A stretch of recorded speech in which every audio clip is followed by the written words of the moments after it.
전화벨이 울렸을 때 저는 그저 평범한 아침을 보내고 있었습니다. 남편을 떠나보낸 지 정확히 한 달이 되던 날이었지요. 식탁 위에는 식어버린 보리차 한 잔과 아직 정리하지 못한 그이의 안경 하나가 그대로 놓여 있었답니다. 저는 그 안경을 매일 아침 닦았어요. 마치 그가 곧 일어나서 신문을 펼치며 그 안경을 다시 쓸 것처럼요. 그런데 그날 아침, 그 전화 한 통이 제 인생의 마지막 평온을 통째로 무너뜨릴 줄은 정말이지 짐작조차 하지 못했답니다. 수화기 너머에서 들려온 목소리는 조용하고 차분했습니다. 하지만 그 차분함 속에 담긴 한마디 한마디가 마치 한겨울 새벽 바람처럼 제 가슴을 훑고 지나갔어요. 은행 직원이라는 그 사람은 제 남편이 무려 30년 동안 조용히 끌어안고 있었던 빚이 5억 원이라고 말했습니다. 5억 원이요. 평생을 함께 살아온 사람이 저에게 단 한 번도 입 밖에 꺼낸 적 없던 그 숫자가 떠난 지 한 달 만에 제 앞으로 고스란히 돌아왔습니다. 저는 올해 80이 된 순자라고 합니다. 평생을 충청도 어느 작은 마을에서 자라 22에 시집을 와서 58년을 한 사람과 함께 살았답니다. 우리 부부는 한 번도 화려하게 살아본 적이 없어요. 시장에서 콩나물 한 봉지를 살 때도 2번을 들었다 놓았고 1,000원짜리 한 장을 깎으려고 상인 아주머니와 한참을 입씨름하던 그런 평범하다 못해 옹색하기까지 한 부부였지요. 그런데 그런 우리 부부가 5억 원의 빚을 짊어지고 있었다니요. 처음에는 잘못 걸려온 전화인 줄로만 알았습니다. 다시 한번 말씀해 보시라고, 혹시 사람을 잘못 찾으신 게 아니냐고 떨리는 목소리로 거듭 물었어요. 하지만 직원분은 침착하게 그리고 천천히 제 남편의 이름과 생년월일을 또박또박 읽어주셨습니다. 한 글자도 틀린 곳이 없었어요. 그 순간 제 손에 들린 보리차 잔이 흔들리기 시작했고 부엌 창문으로 들어오던 햇살마저 갑자기 색을 잃은 것처럼 느껴졌답니다. 친구 여러분, 잠시 후 제가 그 은행에 직접 찾아가서 알게 된 진실을 들으시면 분명 깊은 한숨을 내쉬며 안도감을 느끼실 겁니다. 여러분께 한 가지 여쭤보고 싶습니다. 혹시 여러분 곁에 평생 함께해 왔지만 한 번도 진심을 보여준 적 없는 사람이 있나요? 만약 그런 사람이 떠오른다면 댓글란에 그 사람에 대해 조금만 이야기해 주세요. 적어도 오늘은 제가 혼자가 아니라는 느낌을 받고 여러분과 함께 이 이야기를 이어가고 싶어요. 은행에서 전화를 끊고 나서 저는 한참을 식탁 앞에 멍하니 앉아 있었어요. 무얼 어떻게 해야 할지 도무지 떠오르지 않았답니다. 머릿속에서는 남편의 얼굴이 자꾸만 떠올랐어요. 마지막까지 제 손을 꼭 잡고 미안하다고 했던 그 얼굴이요. 그땐 그저 먼저 가는 사람의 흔한 인사라고만 생각했는데 어쩌면 그 미안하다는 말 속에 이 5억 원이 함께 들어있었던 게 아닐까. 그런 생각이 들기 시작하니까 가슴 한가운데가 서서히 무너져 내리는 기분이었어요. 저는 옷장 깊숙한 곳에서 검은 외출복을 꺼냈습니다. 장례식 때 입었던 그 옷이 그대로 걸려 있더군요. 다리미질도 하지 않고 머리도 대충 빗어 넘기고 그냥 그대로 집을 나섰어요. 은행까지는 버스로 세정거장이었습니다. 평소 같았으면 그이와 함께 시장 갈 때 타고 다니던 그 버스였지요. 그날따라 차창밖 풍경이 어찌나 낯설어 보이던지 마치 처음 와보는 동네에 와 있는 것 같았답니다. 은행에 들어서니 아침이라 사람이 그리 많지는 않았어요. 안내 데스크에서 사정을 말씀드리니 직원분이 저를 안쪽 작은 상담실로 모셨습니다. 책상 위에는 이미 두툼한 서류 봉투가 한 뭉치 놓여 있더군요. 저는 그 서류 봉투를 보는 순간 다리에서 힘이 쭉 빠지는 걸 느꼈어요. 저렇게 두꺼울 일이 무엇이 있을까? 평생을 모은 우리 부부의 통장도 저렇게 두껍지는 않았는데 상담을 맡아주신 분은 40대 중반쯤 되어 보이는 여자분이셨어요. 목소리가 차분하고 말 한마디 한마디를 조심스럽게 골라서 하시는 분이었답니다. 어머님, 마음 단단히 잡으시고 들으셔야 할 것 같습니다. 라고 운을 떼시는데 저는 그 한마디에 이미 가슴이 철렁 내려앉았어요.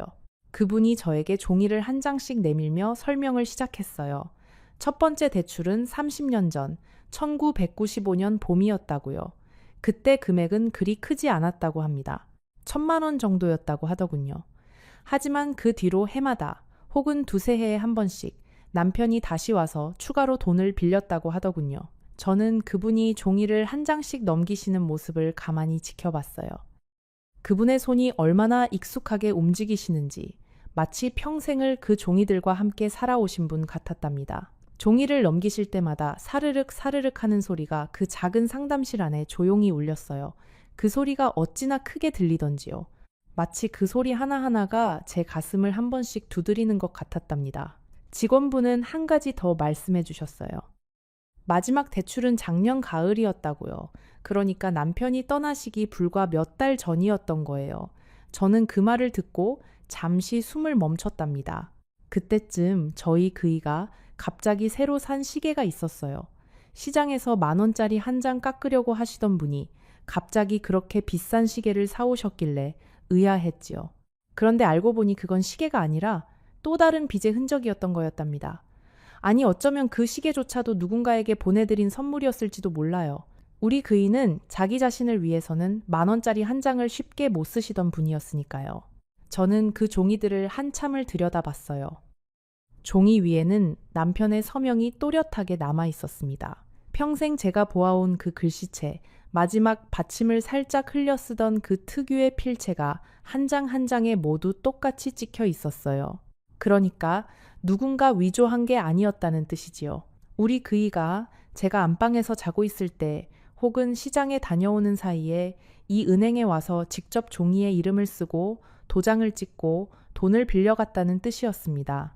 저는 그 글씨를 손가락으로 가만히 짚어봤어요. 그 글씨에서 그이의 체온이 아직도 남아있는 것 같았답니다. 평생 저에게 편지 한 통 제대로 써준 적 없던 그 사람이 이 종이 위에는 이렇게 또렷한 서명을 남겨놓고 가신 거였어요. 어쩌면 그것이 그 사람이 저에게 남기고 간 마지막 편지 같은 것이었는지도 모르겠습니다. 직원분이 조심스럽게 여쭤보더군요. 어머님께서는 이 대출에 대해 전혀 모르고 계셨느냐고요. 저는 그저 고개만 끄덕였어요. 말이 나오지 않았답니다. 그분은 잠시 저를 바라보시더니 따뜻한 차를 한 잔 가져다 주시더군요. 그러면서 천천히 한 가지 사실을 더 알려주셨습니다. 남편의 대출 서류에 등기되어 있는 담보 주소가 우리 집 주소가 아니라는 거였어요. 다른 주소가 적혀 있다는 거예요. 그것도 서울 어느 변두리 동네에 작은 빌라 한 채.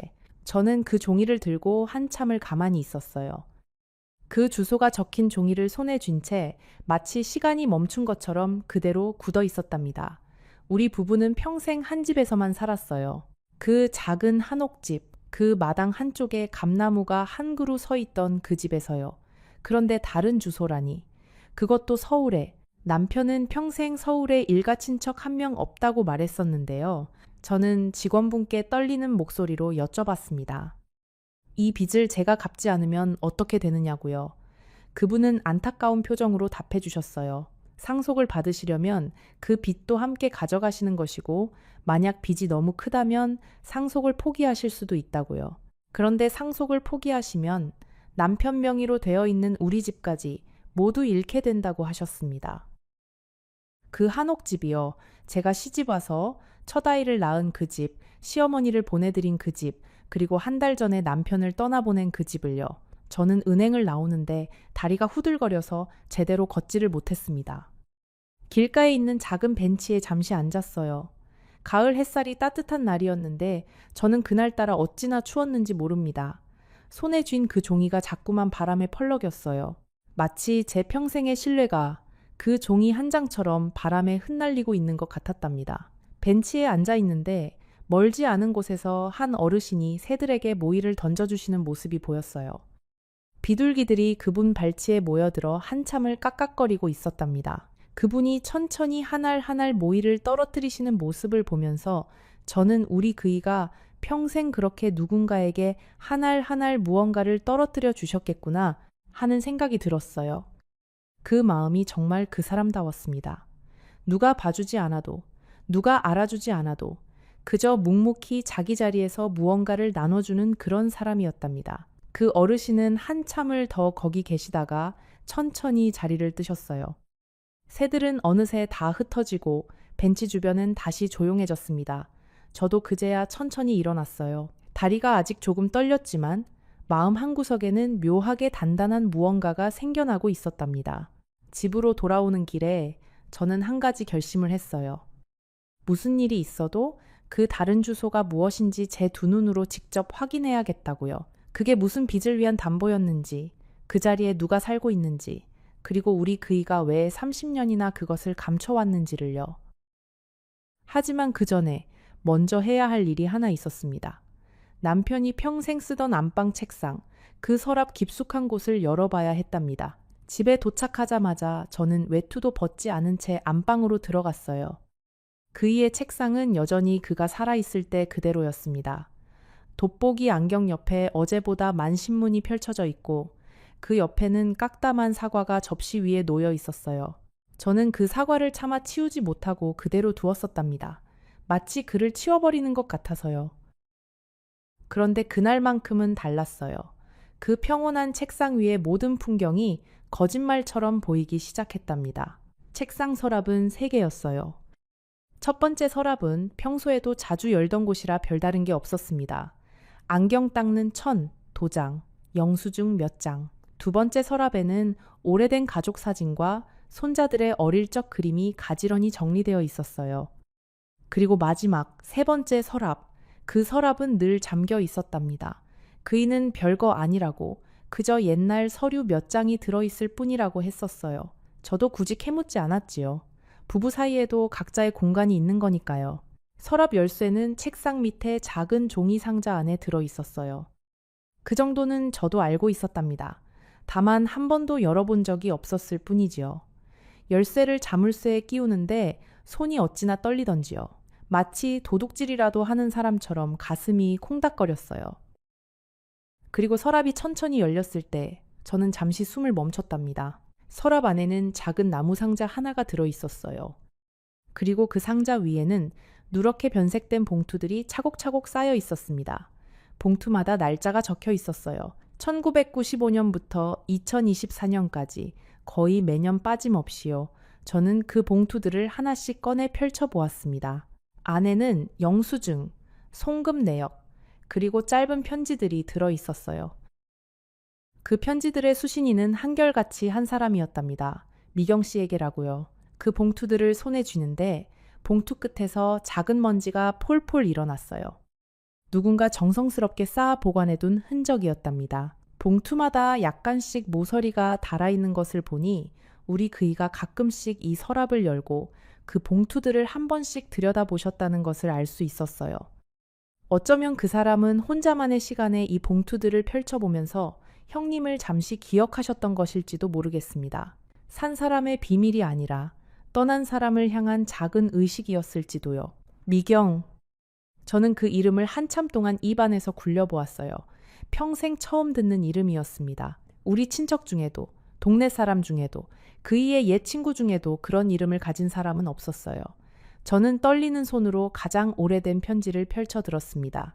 1995년 4월 7일이라는 날짜가 적혀 있었어요. 편지는 그리 길지 않았습니다. 형이 떠난 지 벌써 1년이 다 되어 가는군요. 형수님, 부디 건강 잘 챙기시고 아이도 잘 자라기를 빌겠습니다. 이번 달 생활비는 우체국 통장으로 보냈으니 확인 부탁드립니다. 어려운 일 있으시면 언제든 연락 주세요. 형의 몫까지 제가 책임지겠습니다. 그게 그 편지의 전부였답니다. 저는 그 자리에 풀썩 주저앉았어요. 형이라니요. 우리 그이에게는 형이 한 명 있었습니다. 결혼 전에 안타까운 일을 당하셔서 일찍 세상을 떠나신 형님이 한 분 계셨다는 건 저도 시어머니께 듣긴 들었어요. 그런데 형수님이라는 분이 살아계셨다니요? 그리고 아이라니요. 그 형님의 아이가 있었다는 말은 그 누구에게도 들어본 적이 없었답니다. 저는 그 자리에서 모든 편지를 다 펼쳐 읽었어요. 한 장 한 장 넘기는 손이 어찌나 떨리던지 종이가 자꾸만 손에서 미끄러졌습니다. 편지의 내용은 거의 비슷했어요. 형수님의 안부를 묻고 조카의 학교 생활을 걱정하고 그리고 매달 송금한 금액을 적어놓은. 그러니까 우리 그이는 형님이 떠나신 그날 이후로 30년이 넘는 세월 동안 단 한 달도 거르지 않고 그 형수님과 조카에게 생활비를 보내왔다는 거였답니다. 편지들 사이에는 가끔 영수증이 끼워져 있기도 했어요. 한약방 영수증, 병원비 영수증, 학원비 영수증, 진우 씨가 어릴 때 한 번 크게 아팠을 때의 입원비 영수증도 있었답니다. 그 영수증을 보는데 저는 다시 한번 가슴이 내려앉았어요. 그 시기에 우리 그이는 갑자기 야근을 거의 매일 하셨거든요. 저는 그저 회사 일이 바쁘신가 보다 했는데 그게 다 그 조카의 병원비를 마련하기 위함이었던 거예요. 그 사람은 자기 자식이 아픈 것처럼 그 조카의 병원비를 마련하셨던 거랍니다. 편지 묶음의 가장 아래에는 작은 일기장 같은 것이 한 권 들어 있었어요. 우리 그이가 손수 쓰신 짤막한 메모들이 적힌 노트였답니다. 거기에는 진우 씨의 성장 기록이 빼곡히 적혀 있더군요. 진우, 오늘 첫 걸음마. 진우, 유치원 입학. 진우, 초등학교 운동회에서 1등. 진우, 대학 합격. 그 짧은 한 줄 한 줄을 읽는데 저는 또 한참을 울었답니다. 우리 그이는 그 조카의 모든 순간을 가슴에 새기며 살아오셨던 거예요. 비록 직접 그 자리에 가지는 못하셨지만요. 저는 한참을 멍하니 앉아 있다가 천천히 그 나무 상자도 열어보았어요. 상자 안에는 사진 한 장이 들어 있었습니다. 흑백 사진이었어요. 젊은 시절의 우리 그이와 그리고 그 옆에 형님으로 보이는 분, 그리고 두 사람 사이에 어색하게 서 있는 작은 여인이 한 명, 그 여인이 미경 씨였겠지요. 그분의 손에는 강보에 쌓인 갓난아기가 안겨 있었습니다. 저는 그 사진을 한참을 들여다봤어요.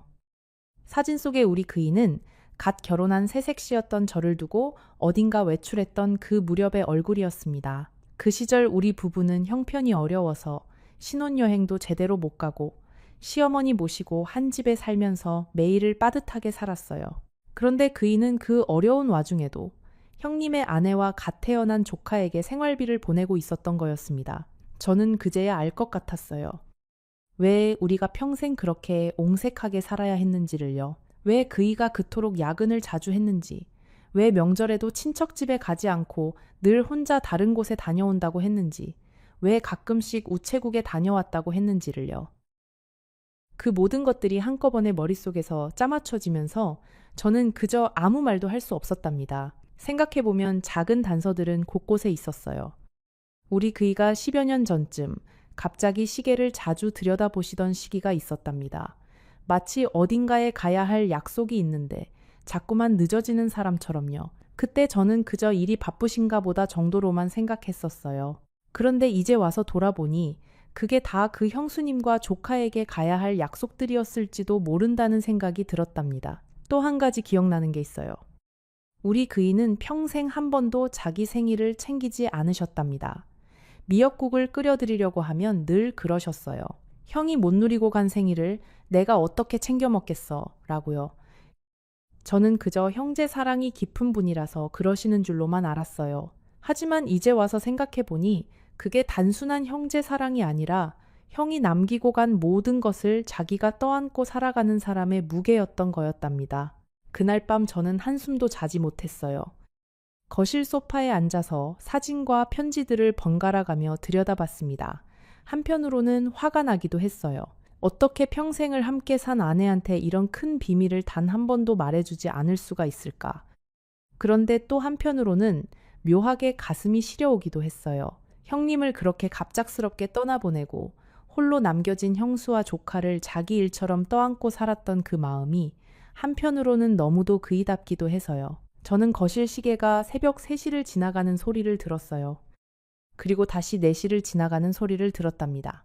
그 사이에 저는 우리 부부가 함께 살아온 58년의 세월을 처음부터 끝까지 다시 한번 되짚어 봤어요.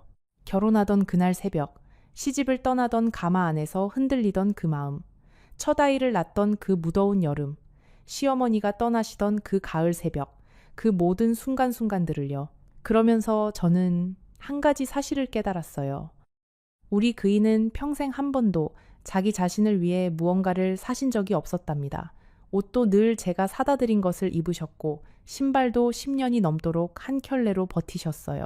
좋아하시던 술도 명절에나 한 잔씩 드시는 게 다였답니다. 그제야 저는 알 것 같았어요. 그 사람이 평생 그렇게 살아오신 이유가 어쩌면 자기 몫의 모든 것을 그 형수님과 조카에게 보내기 위해서였을지도 모른다는 것을요. 이튿날 아침, 저는 큰아들에게 전화를 걸었습니다. 아들은 부산에서 작은 회사를 다니고 있어요. 며느리와 손자 둘과 함께 살지요. 저는 평소 같으면 잘 전화도 안 하던 아들에게 그날만큼은 다급한 목소리로 전화를 걸었답니다. 아버지가 남기신 일이 좀 있다고 와서 의논 좀 했으면 좋겠다고요. 아들은 그 주 주말에 며느리와 함께 올라왔어요. 저는 거실에 앉혀놓고 은행에서 받아온 서류와 그 안방 서랍에서 찾은 편지들을 다 꺼내 놓았습니다. 아들은 한참을 들여다보더니 손으로 얼굴을 감싸 쥐었어요. 며느리는 옆에서 눈만 깜빡거리며 아무 말도 하지 못했답니다. 저는 그 모습을 보면서 우리 아들이 참 많이 컸구나 하는 생각을 했어요. 어릴 때는 작은 일에도 곧잘 울던 아이였답니다. 학교에서 친구한테 한마디만 들어도 집에 와서 한참을 훌쩍이던 아이였어요. 그런데 어느새 자기 아버지처럼 묵묵히 모든 것을 받아들이는 사람이 되어 있더군요. 핏줄이라는 게 참 무서운 거예요. 자기도 모르는 사이에 아버지의 표정을 그대로 빼다 박아가는 거랍니다. 며느리는 평소 말수가 적은 사람이에요. 시어머니 앞에서 함부로 입을 떼지 않는 그런 요즘 보기 드물게 조용한 새댁이었답니다. 그런데 그날만큼은 며느리도 한참을 사진을 들여다봤어요. 그 흑백 사진 속에 어린 시동생과 시아주버님, 그리고 그 사이에 미경 씨와 갓난아기를요. 며느리의 눈가도 어느새 붉어져 있었어요. 아들이 한참 만에 입을 열었어요. 어머니, 그러면 어떻게 하실 거예요? 그 돈을 다 갚으실 거예요. 저는 잠시 머뭇거렸습니다. 그 돈은 우리 가족이 가진 모든 재산을 다 합쳐도 다 갚을 수 없는 금액이었어요. 그 한옥집을 팔아도 제가 모아둔 돈을 다 보태도 절반도 갚지 못할 액수였답니다. 그런데 그때 며느리가 조심스럽게 입을 떼더군요. 아들의 그 한마디에 거실 안이 잠시 조용해졌어요. 시계 초침이 똑딱똑딱 소리만 크게 들렸답니다. 저는 그 짧은 정적 안에서 우리 그이가 평생 그 무거운 빚을 어떤 마음으로 짊어지셨을지를 다시 한번 가늠해 봤어요. 그 사람은 매달 송금하실 때마다 어떤 표정으로 그 도장을 찍으셨을까? 그 사람은 빚이 늘어날 때마다 얼마나 잠을 못 이루셨을까? 그 모든 마음을 혼자 견디느라 그 사람의 어깨가 평생 그렇게 굽어 있으셨던 것은 아니었을까요? 저는 그제야 그 사람의 굽은 등이 비로소 다 이해되는 것 같았답니다. 마침 그때 저희 큰딸도 도착했어요. 큰딸은 인천에서 작은 미용실을 운영하면서 살고 있답니다. 결혼은 늦게 했는데 아이를 갖지 못해서 부부 둘이서만 단출하게 살아가는 아이예요. 저는 큰딸한테도 같이 의논해야겠다 싶어서 전화를 걸어두었답니다. 큰딸은 그 모든 서류와 편지들을 한참 동안 들여다보더니 한참 만에 가만히 한숨을 내쉬더군요. 그러고는 작은 목소리로 말했어요. 엄마 아빠가 어떤 사람이었는지를 이제 좀 알 것 같네요. 라고요. 큰딸이 그러더군요. 자기가 어릴 때 늘 아빠가 명절 때마다 어딘가에 다녀오신다고 했던 것, 그게 늘 의아했었다고요. 아빠는 한 번도 우리 가족에게 행선지를 정확히 말씀해 주신 적이 없으셨어요. 그저 잠깐 다녀올 때가 있다 그 한마디로 끝이었답니다. 큰딸은 그게 사실은 형수님 댁에 다녀오시던 길이었을 거라는 생각이 든다고 했어요. 그 한마디에 저도 가슴이 한 번 더 내려앉았답니다. 명절에도 우리 식구들과 함께 보내시지 못하고 그렇게 누군가의 안부를 챙기러 다니셨던 그 마음을 생각하니까요. 어머님 그 돈을 왜 어머님이 갚으셔야 해요? 며느리는 차분하지만 단호한 목소리로 말했어요. 그 빚은 아버님이 다른 사람을 도와주려고 만든 빚이지 우리 가족을 위해서 쓰신 돈이 아니잖아요. 그 형수님이라는 분이 살아 계시다면 그분이 함께 책임을 지셔야 하는 거 아닌가요? 저는 며느리의 그 말을 듣고 한참을 침묵했답니다. 물론 며느리의 말이 틀린 것은 아니었어요. 법적으로 봐도 도리적으로 봐도 그 빚의 절반쯤은 그 형수님이라는 분이 함께 짊어져야 할 몫이었지요. 하지만 제 마음 한구석에서는 자꾸만 다른 소리가 들려왔어요. 우리 그이가 평생을 가슴에 품고 갔던 그 마음을 떠난 지 한 달도 안 된 지금 제가 헐어버려도 되는 것인가 하는 그런 소리요. 저는 아들 부부에게 며칠만 시간을 달라고 했어요. 그 형수님이라는 분을 한번 만나보고 싶다고요. 그 사람이 어떻게 살고 있는지, 우리 그이가 평생 보냈던 그 돈으로 어떤 삶을 꾸려왔는지를 제 두 눈으로 직접 확인하고 싶었답니다. 아들은 처음에는 말렸어요. 어머니가 거기 가서 좋을 게 뭐가 있겠느냐고 차라리 변호사를 통해서 정리하는 게 깔끔할 거라고요. 하지만 며느리가 가만히 제 손을 잡아주더군요. 어머님이 직접 가시는 게 맞다고요. 그렇게 해서 저는 며칠 뒤 그 서울 변두리 동네의 주소를 들고 혼자 길을 나섰습니다. 기차를 타고 2시간을 가서 다시 지하철로 갈아타고 마지막에는 마을버스를 한참 탔어요. 종점 가까이에 있는 작은 빌라촌이 그 주소지였답니다. 저는 그 빌라 앞에 서서 잠시 깊은 숨을 들이마셨어요.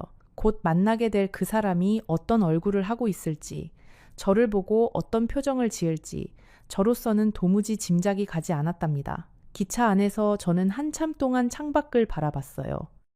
들판이 지나가고 산이 지나가고 작은 마을이 지나갔답니다. 우리 그이가 살아계셨을 때는 이렇게 멀리 혼자 외출을 해본 적이 없었어요. 늘 그이가 운전대를 잡으셨고 저는 그저 옆자리에서 졸기만 했지요. 그런데 그날만큼은 그이가 곁에 없는 그 자리가 새삼스럽게 크게 느껴졌답니다. 기차 안에서 저는 가방 안에서 그 흑백 사진을 다시 한번 꺼내봤어요. 사진 속의 그이는 정말 젊었습니다. 갓 결혼해서 한참을 행복하실 때의 모습이었어요. 그 옆에 형님도 환하게 웃고 계셨고요. 누가 봐도 형제 사이가 좋은 두 분이셨답니다. 그런데 그 사진을 찍은 지 얼마 안 되어서 형님이 그렇게 갑자기 떠나셨다니 우리 그이의 가슴이 얼마나 무너졌을지 짐작이 가더군요. 지하철로 갈아타고 나서 저는 그 빌라가 있는 동네의 풍경을 천천히 둘러봤어요. 오래된 동네였답니다. 골목골목마다 낡은 간판들이 걸려 있고 길가에서는 어르신들이 작은 의자에 앉아 햇볕을 쬐고 계셨어요. 한 어르신께 길을 여쭤보니 친절하게도 그 빌라까지 함께 걸어가 주시더군요. 그분과 짧은 이야기를 나누면서 저는 마음 한구석이 조금씩 가라앉는 것을 느꼈답니다. 우리 그이가 평생 도와주신 그 형수님과 조카가 사는 동네가 이렇게 정겨운 곳이라는 게 한편으로는 다행이라는 생각이 들었어요. 여러분, 잠시 후 그 빌라의 낡은 철문이 열렸을 때 제가 마주한 그 얼굴을 들으시면 아마 마음이 한참 동안 먹먹해지실 거예요. 그분이 저를 알아본 표정과 그분이 처음으로 제게 건넨 그 한마디, 그리고 그 작은 거실에서 제가 발견한 마지막 진실까지 조금만 더 함께 있어 주세요. 이제부터가 정말 중요한 이야기랍니다. 빌라는 3층짜리였어요. 외벽이 누렇게 변색되고 군데군데 페인트가 벗겨진 오래된 건물이었습니다. 저는 종이에 적힌 호수를 한참 들여다보고 천천히 계단을 올라갔어요. 2층 가장 안쪽 집이었답니다. 문 앞에 도착해서도 한참 동안 초인종을 누르지 못하고 서 있었어요. 손가락이 자꾸만 떨려서요. 그러다가 안에서 인기척이 들리더군요. 누군가 슬리퍼를 끌고 걸어 나오는 소리. 그 소리에 저는 비로소 용기를 내서 초인종을 눌렀습니다. 잠시 후 문이 천천히 열렸어요. 그리고 한 여인이 저를 바라보았습니다. 그분은 저보다 5살쯤 어려 보였어요. 머리는 거의 다 새었고 등은 약간 굽어 있었지요. 손에는 묵주가 들려 있었습니다. 그분은 저를 한참 동안 가만히 바라보셨어요. 처음에는 누구신지 모르시는 듯한 표정이었답니다. 그런데 제가 입을 떼기도 전에 그분의 눈이 갑자기 흔들리기 시작했어요. 마치 한참 잊고 있던 무언가가 갑자기 떠오른 사람처럼요. 그분은 떨리는 목소리로 작게 물으셨습니다. 혹시 영수 씨, 형수님 되십니까? 저는 그분의 그 눈을 한참 동안 바라봤어요. 그분의 눈에서 어떤 슬픔이 보였답니다.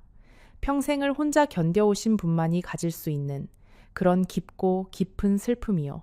그런데 그 슬픔 안에는 묘하게 따뜻한 무언가도 함께 들어 있었어요. 우리 그이가 평생 그분 곁을 지켜주신 그 흔적이 그분의 눈빛 안에 고스란히 담겨 있는 것 같았답니다. 저는 그분을 처음 보는데도 이상하게 낯설지가 않았어요. 마치 어디선가 한 번쯤 마주친 적이 있는 분 같은 느낌이 들었답니다.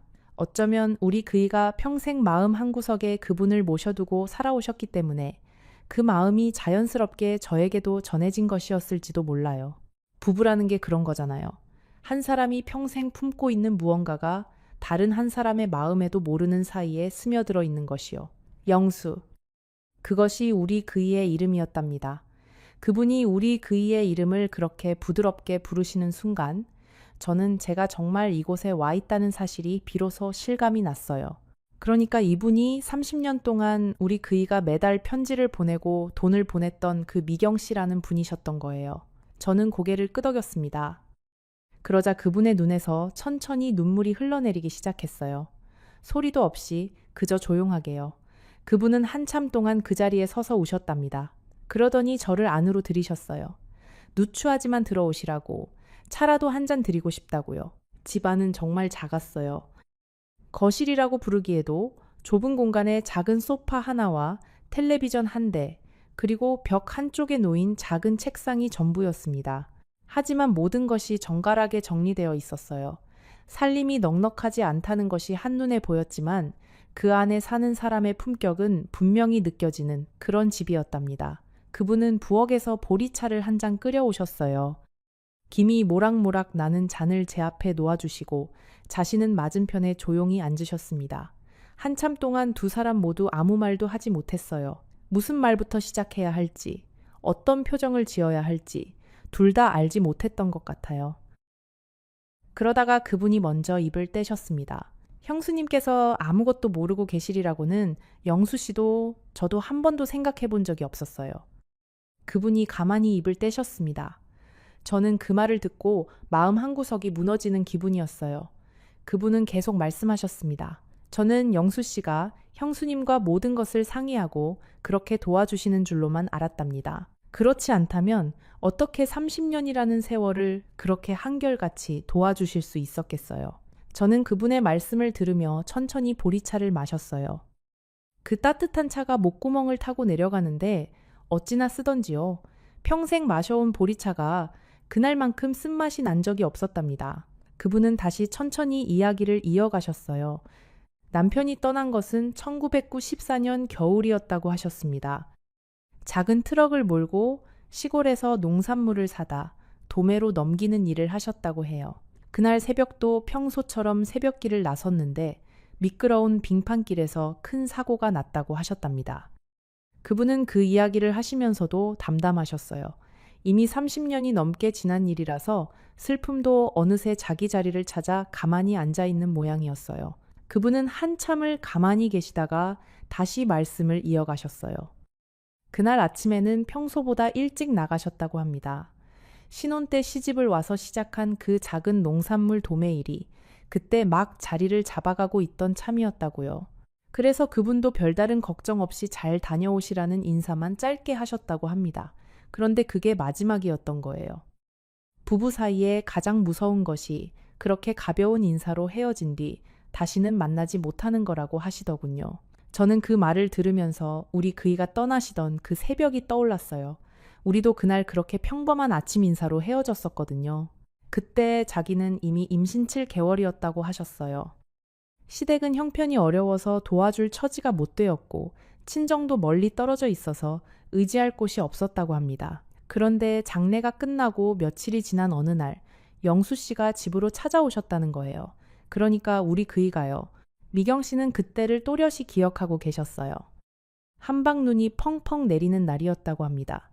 영수 씨는 그 눈을 다 맞으면서 작은 보따리 하나를 들고 그 집 앞에 서 계셨다고요. 보따리 안에는 따뜻한 죽 한 그릇과 한약방에서 지어오신 임산부 보약이 들어 있었다고 합니다. 자기 형 떠난 형수 챙기는 것이 형의 마지막 부탁이었다고 우리 그이는 그렇게 말씀하셨다고 해요. 미경 씨는 그 죽그릇을 받아들고 한참을 우셨다고 합니다. 그 보따리 하나가 그분의 평생 가장 따뜻한 선물이었다고요. 그이는 그 자리에서 약속을 하셨다고 합니다. 형이 못다 한 몫을 자기가 책임지겠다고요. 형수도 조카도 절대 굶기지 않겠다고요. 그분은 처음에는 거절하셨다고 해요. 도련님도 이제 막 결혼하셨고 형편도 어려운 줄 아는데 어떻게 그러시느냐고요. 하지만 우리 그이는 고집을 꺾지 않으셨다고 합니다. 그러고는 그 다음 달부터 어김없이 송금을 시작하셨다는 거였어요. 저는 그 이야기를 들으면서 자꾸만 가슴이 메어왔어요. 우리 그이가 어떤 사람이었는지, 어떤 마음으로 평생을 살아왔는지가 그제야 비로소 다 보이는 것 같았답니다. 한편으로는 야속하기도 했어요. 왜 저에게 한마디 말해주지 않았을까? 함께 의논했더라면 저도 한마음이 되어 도왔을 텐데 왜 그토록 무거운 짐을 혼자만 짊어지셨던 걸까요? 그분은 제 표정을 읽으셨는지 조용히 말씀을 이어가셨어요. 영수 씨가 한 번은 그러셨다고 해요. 자기 아내는 마음이 너무 여린 사람이라 이 사실을 알면 분명히 너무 큰 짐으로 받아들일 것 같다고요. 형편이 어려운 와중에 형 가족까지 책임지고 있다는 사실을 알면 자기 아내가 평생 가슴에 돌덩이를 얹고 살 것 같다고요. 그래서 자기 혼자만 짊어지고 가겠다고요. 저는 그 이야기를 듣고 결국 눈물을 참지 못했어요. 어쩜 그 사람은 끝까지 그렇게 저를 아껴주려고 했는지요. 평생을 옹색하게 살게 만들어 놓고 그 이유 한 가지를 끝내 말해주지 않았던 것이 어쩌면 그 사람 나름의 사랑이었던 거예요. 하지만 저는 그 사랑이 자꾸만 야속하게 느껴지기도 했답니다. 만약 미리 알았더라면, 우리 둘이 함께 그 짐을 나눠줬더라면 어쩌면 우리 살림도, 그 형수님 살림도 조금은 더 편안해졌을지 모르는데요. 그때 현관문이 열리는 소리가 들렸어요. 어머니 다녀왔습니다 하는 굵직한 남자 목소리. 저는 깜짝 놀라 고개를 들었습니다. 들어온 사람은 40대 초반쯤 되어 보이는 남자였어요. 어깨가 다부지고 손에는 무거워 보이는 가방이 들려 있었답니다. 그 남자가 저를 보더니 멈칫하더군요. 그분이 차분히 아들을 부르셨어요. 진우야, 인사드려라. 큰어머니시란다. 저는 그 호칭에 한 번 더 가슴이 쿵 내려앉았답니다. 큰어머니. 그러니까 이 청년이 우리 그이가 평생 책임지고 키워온 조카, 진우라는 아이였던 거예요. 진우 씨는 잠시 어리둥절한 표정으로 저를 바라봤어요. 큰어머니라는 호칭이 자기에게 무슨 의미인지 한 번에 이해되지 않는 것 같았답니다. 그러더니 천천히 가방을 내려놓고 정중하게 고개를 숙여 인사를 하셨어요. 처음 뵙겠습니다. 라고요. 그 한마디가 어찌나 마음을 후벼 파던지요. 저는 진우 씨를 한참 동안 바라봤어요. 그 청년의 얼굴 한쪽에서 우리 그이의 옛 모습이 어렴풋이 보이는 것 같았답니다. 콧날이 그랬어요. 그리고 웃을 때 입꼬리가 한쪽만 살짝 올라가는 것이 영락없이 그이를 닮아 있었어요. 핏줄이라는 게 참 신기하다는 생각이 들었답니다. 그분은 진우 씨에게 차근차근 설명해 주셨어요. 영수 큰아버지가 한 달 전에 돌아가셨다는 사실, 그리고 그 큰아버지께서 평생 우리에게 도움을 주셨던 분이라는 사실, 그리고 큰아버지께는 사실 형수님이 있으셨다는 사실까지요. 진우 씨는 이야기를 듣는 내내 점점 얼굴이 굳어갔어요. 그러더니 마지막에는 두 손으로 얼굴을 감싸쥐고 한참 동안 아무 말도 하지 못하셨습니다. 진우 씨가 천천히 입을 떼더군요. 어머니, 저는 그 큰아버지께서 그저 먼 친척 어른이신 줄로만 알고 살았는데요. 어떻게 그런 큰 은혜를 입고 살면서 저는 한 번도 제대로 인사를 드리러 가본 적이 없었네요. 진우 씨의 목소리가 가늘게 떨렸어요. 저는 그 모습을 보면서 우리 그이가 정말 좋은 사람이었구나 하는 생각을 다시 한번 했답니다. 그분이 부엌으로 들어가시면서 잠시 자리를 비워주셨어요. 저는 진우 씨와 둘이 거실에 남았습니다. 그 청년이 조심스럽게 입을 떼더군요. 큰어머니, 정말 죄송합니다. 저희 때문에 큰어머니께서 평생 모르고 사셨을 그 짐을 이제 와서 알게 되시고 또 짊어지셔야 한다는 게요. 저는 고개를 저었어요. 자네 잘못이 아니라네. 그것은 우리 어른들 사이의 일이었으니까. 진우 씨는 자신의 이야기를 천천히 들려주셨어요. 어려운 형편 속에서도 어머니께서 자기를 정성껏 키워주셨다는 것, 큰아버지께서 보내주신 돈으로 어머니께서 작은 분식집을 운영하셨다는 것, 그 분식집에서 번 돈과 큰아버지의 도움으로 자기가 대학교까지 다닐 수 있었다는 것, 그리고 지금은 작은 회사에 다니며 결혼을 앞두고 있다는 것까지요. 진우 씨는 어릴 적 이야기도 들려주셨답니다. 학교에서 친구들이 아버지 이야기를 할 때마다 자기는 늘 구석으로 가서 책만 들여다봤다고요. 어머니께서 그런 모습을 보시고는 밤마다 등을 토닥여 주시면서 너에게는 큰아버지가 계신다고, 그분이 비록 자주 못 오시지만 너를 누구보다 아껴주신다고 말씀해 주셨다고 합니다. 그래서 자기는 큰아버지를 한 번도 직접 뵌 적 없으면서도 마음속에서는 아주 가까운 분으로 느끼며 자랐다고 하셨어요. 그 말을 들으면서 저는 우리 그이가 정말 한 사람의 인생을 통째로 지켜주셨구나 하는 생각이 들었답니다. 진우 씨가 한 가지 더 말씀해 주셨어요. 자기가 대학에 합격하던 날, 큰아버지께서 어머니께 보낸 편지가 있었다고 합니다. 그 편지는 어머니께서 지금도 소중히 간직하고 계신다고요. 미경 씨가 안방에서 그 편지를 가지고 나오셔서 저에게 보여주셨어요. 누렇게 변색된 편지지 위에 우리 그이의 그 익숙한 글씨체가 적혀 있었답니다. 형수님, 진우가 드디어 대학생이 되었다는 소식 정말 감사합니다. 형님이 살아 계셨더라면 누구보다 기뻐하셨을 텐데요. 부족하지만 입학금의 보탰이라고 조금 더 보내드립니다. 진우에게는 절대 부담 갖지 말라고 전해주세요. 저는 그 편지를 손에 들고 한참을 울었답니다. 그 편지의 마지막 줄에는 우리 그이가 평생 한 번도 다른 곳에 쓰신 적 없는 말이 적혀 있었어요. 형수님, 진우가 잘 자라주어서 정말 고맙습니다. 라고요. 그 짧은 한 줄을 읽는데 저는 우리 그이가 왜 그토록 평생 무리하게 일을 하셨는지가 그제야 다 이해가 되더군요. 그 사람에게 진우 씨는 단순한 조카가 아니라 형님이 남기고 가신 마지막 흔적이었던 거예요. 그래서 그 흔적을 무슨 일이 있어도 지켜내고 싶으셨던 거랍니다. 저는 진우 씨에게 한 가지 부탁을 드렸어요. 시간이 되시면 한번 우리 그이가 잠들어 계신 곳에 함께 가주시지 않겠느냐고요. 그분이 직접 보지 못하셨던 그 조카가 이제는 이렇게 든든하게 자란 모습을 잠시라도 보여드리고 싶다고요. 진우 씨는 그 자리에서 고개를 끄덕여 주셨답니다. 큰어머니, 제가 진작에 그렇게 했어야 했는데요. 그 말씀 너무 늦게 받아 죄송합니다. 라고 하시면서요. 그 청년의 그 한마디가 어찌나 마음을 데웠는지 모릅니다. 저는 그 이야기를 들으며 가만히 고개를 끄덕였어요. 진우 씨는 본인이 사실 큰아버지께 매달 조금씩이라도 갚아드리고 싶었지만 큰아버지께서 한사코 거절하셨다고 했답니다. 자기는 갚으라고 도와준 게 아니라고 그저 형 몫을 자기가 대신하는 것일 뿐이라고요. 그 한결같은 마음이 어찌나 그 사람다웠는지요. 저는 진우 씨에게 조심스럽게 여쭤봤어요. 혹시 어머님께서 지금 사시는 이 집이 누구 명의로 되어 있는지 아느냐고요. 진우 씨는 잠시 머뭇거리시더니 큰아버지 명의로 되어 있다고 답해 주셨어요. 어머니께서 늘 그 집을 큰아버지께서 마련해 주신 거라고 하셨다고요. 저는 그제야 모든 퍼즐이 맞춰지는 기분이었답니다. 그 빌라가 바로 은행 서류에 적혀 있던 그 담보 주소였던 거예요. 우리 그이는 형수와 조카를 위한 작은 보금자리를 마련해 주려고 그 빌라를 자기 명의로 사신 거였습니다. 그리고 그 빌라를 담보로 다시 대출을 받아서 형수의 분식집 운영 자금과 조카의 학비를 댄 것이었어요. 처음에는 작은 금액이었지만 형수의 분식집이 한때 어려워졌을 때, 또 조카가 큰 병에 걸렸을 때, 우리 그이는 그때마다 추가 대출을 받아 그 위기들을 막아주신 거였답니다. 그러니까 5억 원이라는 그 돈은 단순한 빚이 아니었어요. 그 한 푼 한 푼이 다 누군가의 위기를 막아준 돈이고 누군가의 꿈을 이어준 돈이었던 거예요.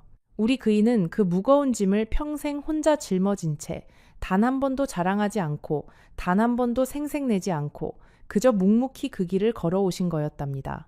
저는 진우 씨의 손을 가만히 잡았어요. 그 청년의 손이 어찌나 따뜻하던지요. 마치 우리 그이의 손을 다시 잡고 있는 것 같은 기분이 들었답니다. 저는 그 자리에서 결심했어요. 이 사람들과 척을 지지는 않겠다고요. 우리 그이가 평생 지켜온 그 약속을 떠난 지 한 달 만에 제가 무너뜨리지는 않겠다고요. 그분이 다시 거실로 들어오셨을 때 저는 차분히 입을 떼었어요. 미경 씨, 한 가지 부탁이 있어요. 그분이 의아한 표정으로 저를 바라보셨답니다. 저는 천천히 말을 이어갔어요. 우리 그이가 평생 지켜온 그 마음을 저도 같이 지키고 싶어요. 다만 한 가지만 함께 의논해서 결정하고 싶답니다. 그 자리에서 우리 셋은, 그러니까 저와 미경 씨, 그리고 진우 씨는 오랜 시간 이야기를 나눴어요. 어떻게 하면 그 빚을 함께 정리할 수 있을지요. 그 빌라를 정리해서 일부 갚고 우리 한옥집에서 일부를 보태고 진우 씨가 직장을 다니면서 매달 조금씩 갚아나가는 방법까지요. 무엇보다 중요한 것은 그 누구도 길거리에 나앉지 않도록 하는 것이었습니다. 미경 씨도 진우 씨도 그리고 저도요. 저는 그날 밤 늦게서야 집으로 돌아왔어요. 기차 안에서 창밖으로 흘러가는 풍경을 보며 저는 한참을 울었답니다. 옆자리에 앉아 계시던 젊은 분이 슬쩍 휴지를 건네주시기도 했어요. 그 친절이 어찌나 고맙던지요. 저는 그 휴지로 눈물을 닦으면서 마음 한구석에서는 묘하게 따뜻한 무언가가 차오르는 것을 느꼈답니다. 집에 도착해서 저는 가장 먼저 안방으로 들어갔어요. 그이의 책상 앞에 앉아서 그 빈 의자를 한참 동안 바라봤습니다. 거기 그 사람이 앉아 있는 것 같았어요. 늘 그러셨던 것처럼 신문을 펼쳐놓고 돋보기를 코끝에 걸치고서요. 저는 그 빈 의자에 대고 작게 속삭였답니다. 여보, 왜 그렇게 무거운 짐을 혼자만 짊어지셨어요? 함께 짊어졌으면 더 가벼웠을 텐데요. 물론 답이 돌아오지는 않았어요. 답이 돌아올 리가 없었지요. 하지만 저는 그 의자 위 어딘가에 그이가 살짝 미소 짓고 앉아 계실 것만 같았답니다. 평생을 그렇게 미안한 표정으로 저를 바라보던 그 사람이 이제는 좀 가벼운 표정으로 저를 바라보고 있을 것만 같았어요. 다음 날 아침 저는 다시 아들에게 전화를 걸었습니다. 그리고 어제 있었던 일을 차근차근 다 이야기해 주었어요. 큰아버지가 평생 어떤 마음으로 사셨는지, 그 형수님과 조카가 어떻게 살아오셨는지, 그리고 제가 어떤 결정을 했는지를요. 아들은 한참을 듣고만 있더니 마지막에 가만히 말하더군요. 어머니가 결정하신 거라면 저는 따르겠습니다. 며느리도 전화기 너머에서 한마디 보태주었어요. 어머님, 저도 처음에는 마음이 복잡했는데요. 막상 그 이야기를 다 듣고 보니까 아버님이 어떤 분이셨는지 좀 더 잘 알게 된 것 같아요. 그분이 평생 지키신 그 마음, 어머님께서 함께 지켜드리시는 것도 정말 멋진 일이라고 생각해요. 그 말이 어찌나 고맙던지요. 물론 그 모든 일을 정리하는 데에는 오랜 시간이 걸렸어요. 변호사 한 분을 모셔서 자문을 받고 은행과도 여러 차례 이야기를 나누고 미경 씨와 진우 씨와도 수없이 만나서 의논을 거듭했답니다. 그 빌라는 결국 정리하기로 결정했어요. 다행히 그 동네 시세가 그동안 많이 올라서 빌라를 정리한 돈으로 빚의 절반 가까이를 갚을 수 있었습니다. 변호사님은 정말 좋은 분이셨어요. 우리 작은아들 친구분이셨답니다. 그분이 저희 가족 사정을 들으시고는 자문료를 한 푼도 받지 않으시겠다고 하셨어요. 큰어머님께서 이런 일을 혼자 감당하시는 게 마음에 걸리신다고요. 세상에는 정말 따뜻한 사람들이 곳곳에 있다는 것을 저는 그때 다시 한번 느꼈답니다. 우리 그이가 평생 베풀어 오신 마음이 이렇게 다시 돌고 돌아서 저에게 돌아오고 있는 것 같았어요. 은행에서도 사정을 들으시고는 일부 이자를 감면해 주시기로 했어요. 처음에 저에게 전화를 주셨던 그 40대 직원분이 우리 사정을 위로 잘 보고해 주셨다고 합니다. 그분이 저에게 따로 전화를 주시기까지 했답니다. 어머님, 너무 마음 무거워하지 마세요. 우리 은행에서도 어머님 사정을 최대한 배려해 드리겠습니다. 라고요. 그 한마디가 어찌나 큰 위로가 되던지요.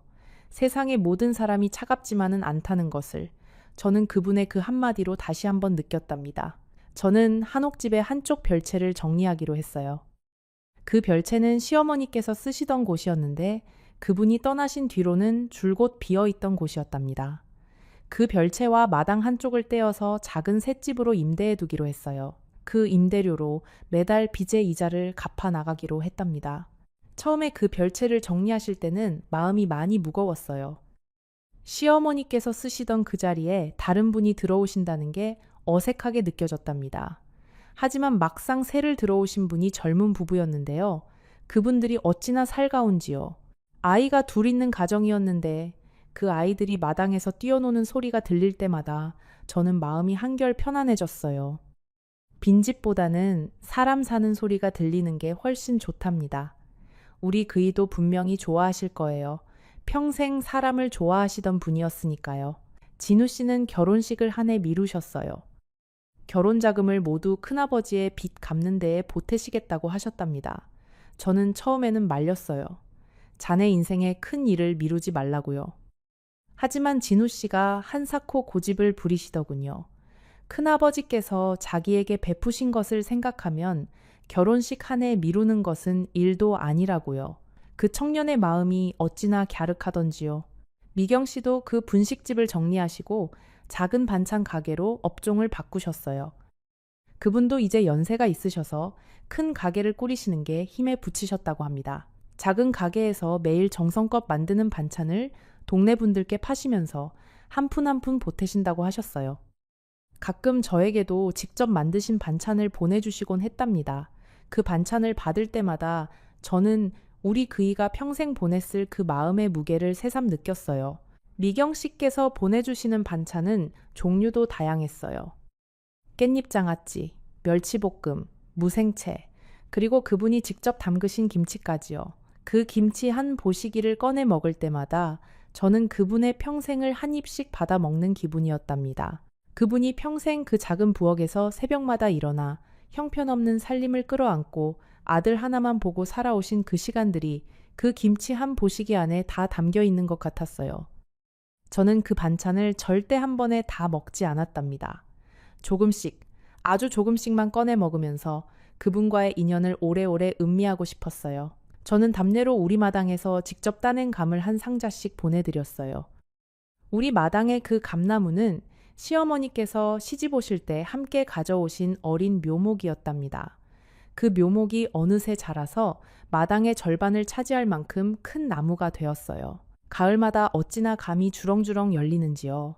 그 감을 따서 미경 씨께 보내드리면 그분은 또 그 감으로 곶감을 만드셔서 다시 저에게 보내주시곤 한답니다. 그렇게 우리 두 사람의 인연이 작은 감 하나를 통해서 이어지고 있는 거예요.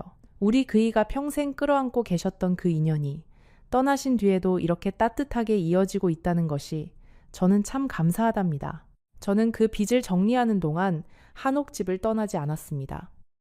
아들은 부산으로 모시고 가고 싶어 했어요. 며느리도 함께 살자고 권유해 주었답니다. 하지만 저는 거절했어요. 이 집에서 우리 그이의 흔적과 함께 살고 싶다고요. 그 사람이 평생 앉아 계시던 책상, 그 사람이 평생 쓰셨던 안경, 그 사람이 마지막까지 보던 신문이 그대로 있는 이 집에서 남은 시간을 보내고 싶다고요. 이제 그 일이 있은 지 1년이 다 되어가요. 빚은 아직 다 정리되지 않았지만 마음은 이상하게도 한결 가벼워졌답니다. 우리 그이가 어떤 사람이었는지를 이제는 저도 완전히 알게 되었으니까요. 그 사람이 평생 짊어진 짐이 얼마나 무거웠는지, 그리고 그 짐을 어떤 마음으로 짊어졌는지를 이해하게 되었으니까요. 가끔 동네 어르신들이 저에게 물어보시곤 해요. 영감님 떠나시고 그렇게 큰일을 겪으셨는데 어떻게 그렇게 평온해 보이시느냐고요? 저는 그저 미소만 짓는답니다. 그 평온함이 어디서 왔는지를 제대로 설명드리려면 너무 긴 이야기가 되니까요. 그리고 어떤 이야기들은 모든 이에게 다 들려줄 수 있는 것이 아니니까요. 그저 마음속에 곱게 접어두고 가끔씩만 펼쳐보는 것이 좋은 그런 이야기들이 있답니다. 지난 봄에는 진우 씨가 마침내 결혼식을 올렸어요. 저는 큰어머니 자격으로 그 식장에 갔답니다. 진우 씨의 신부는 참 고운 분이셨어요. 미경 씨께서 식장 한쪽에서 환하게 웃으시며 저를 맞아주셨고요. 저는 그 두 분 곁에 앉아서 신랑 신부의 행복한 얼굴을 한참 동안 바라봤답니다. 그러면서 마음속으로 우리 그이에게 살짝 속삭였어요. 여보, 보고 계세요? 당신이 평생 지켜온 그 약속이 오늘 이렇게 꽃을 피웠어요. 라고요. 결혼식이 끝나고 식당에서 식사를 하는 동안 진우 씨가 마이크를 잡으셨어요. 신부 측 인사가 끝나고 자기 차례가 되니까 잠시 목이 잠기시더군요. 어머니, 그리고 큰어머니 라고 운을 떼시는 순간 식장이 조용해졌답니다. 그러고는 진우 씨가 천천히 말씀하셨어요. 제가 오늘 이 자리에 설 수 있는 것은 두 분 어머니 덕분입니다. 한 분은 평생 저를 키워주신 어머니, 그리고 또 한 분은 제가 한 번도 직접 뵌 적 없지만 평생 저를 지켜주신 큰아버지의 아내이신 큰어머니.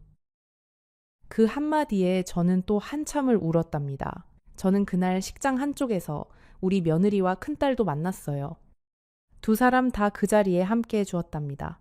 우리 며느리가 미경 씨에게 정중히 인사를 드리는 모습을 보면서 저는 마음이 어찌나 따뜻해지던지요. 처음에는 그 빚 때문에 마음이 복잡했던 우리 며느리가 이제는 미경 씨를 진짜 가족처럼 대해주고 있더군요. 가족이라는 게 그런 거인 것 같아요. 처음에는 낯설어도 어느새 마음이 자연스럽게 향해가는 그런 사이요. 저는 이제 가끔 진우 씨 부부와 미경 씨를 우리 집으로 초대한답니다. 그러면 진우 씨 새색 씨가 손수 만든 떡을 들고 오시곤 해요. 미경 씨도 자기 가게에서 만든 반찬을 한 보따리 가져오시고요. 우리 며느리와 큰딸도 시간이 되면 함께 자리해 준답니다. 그 작은 한옥집 마당에 사람들이 모여 앉으면 한때 비어있던 그 자리가 다시 살아나는 느낌이 들어요. 우리 그이가 분명히 어딘가에서 환하게 웃으면서 그 모습을 보고 계실 거예요. 여러분 살다 보면 가끔은 알지 못하는 게 더 행복할 때도 있을지 모릅니다.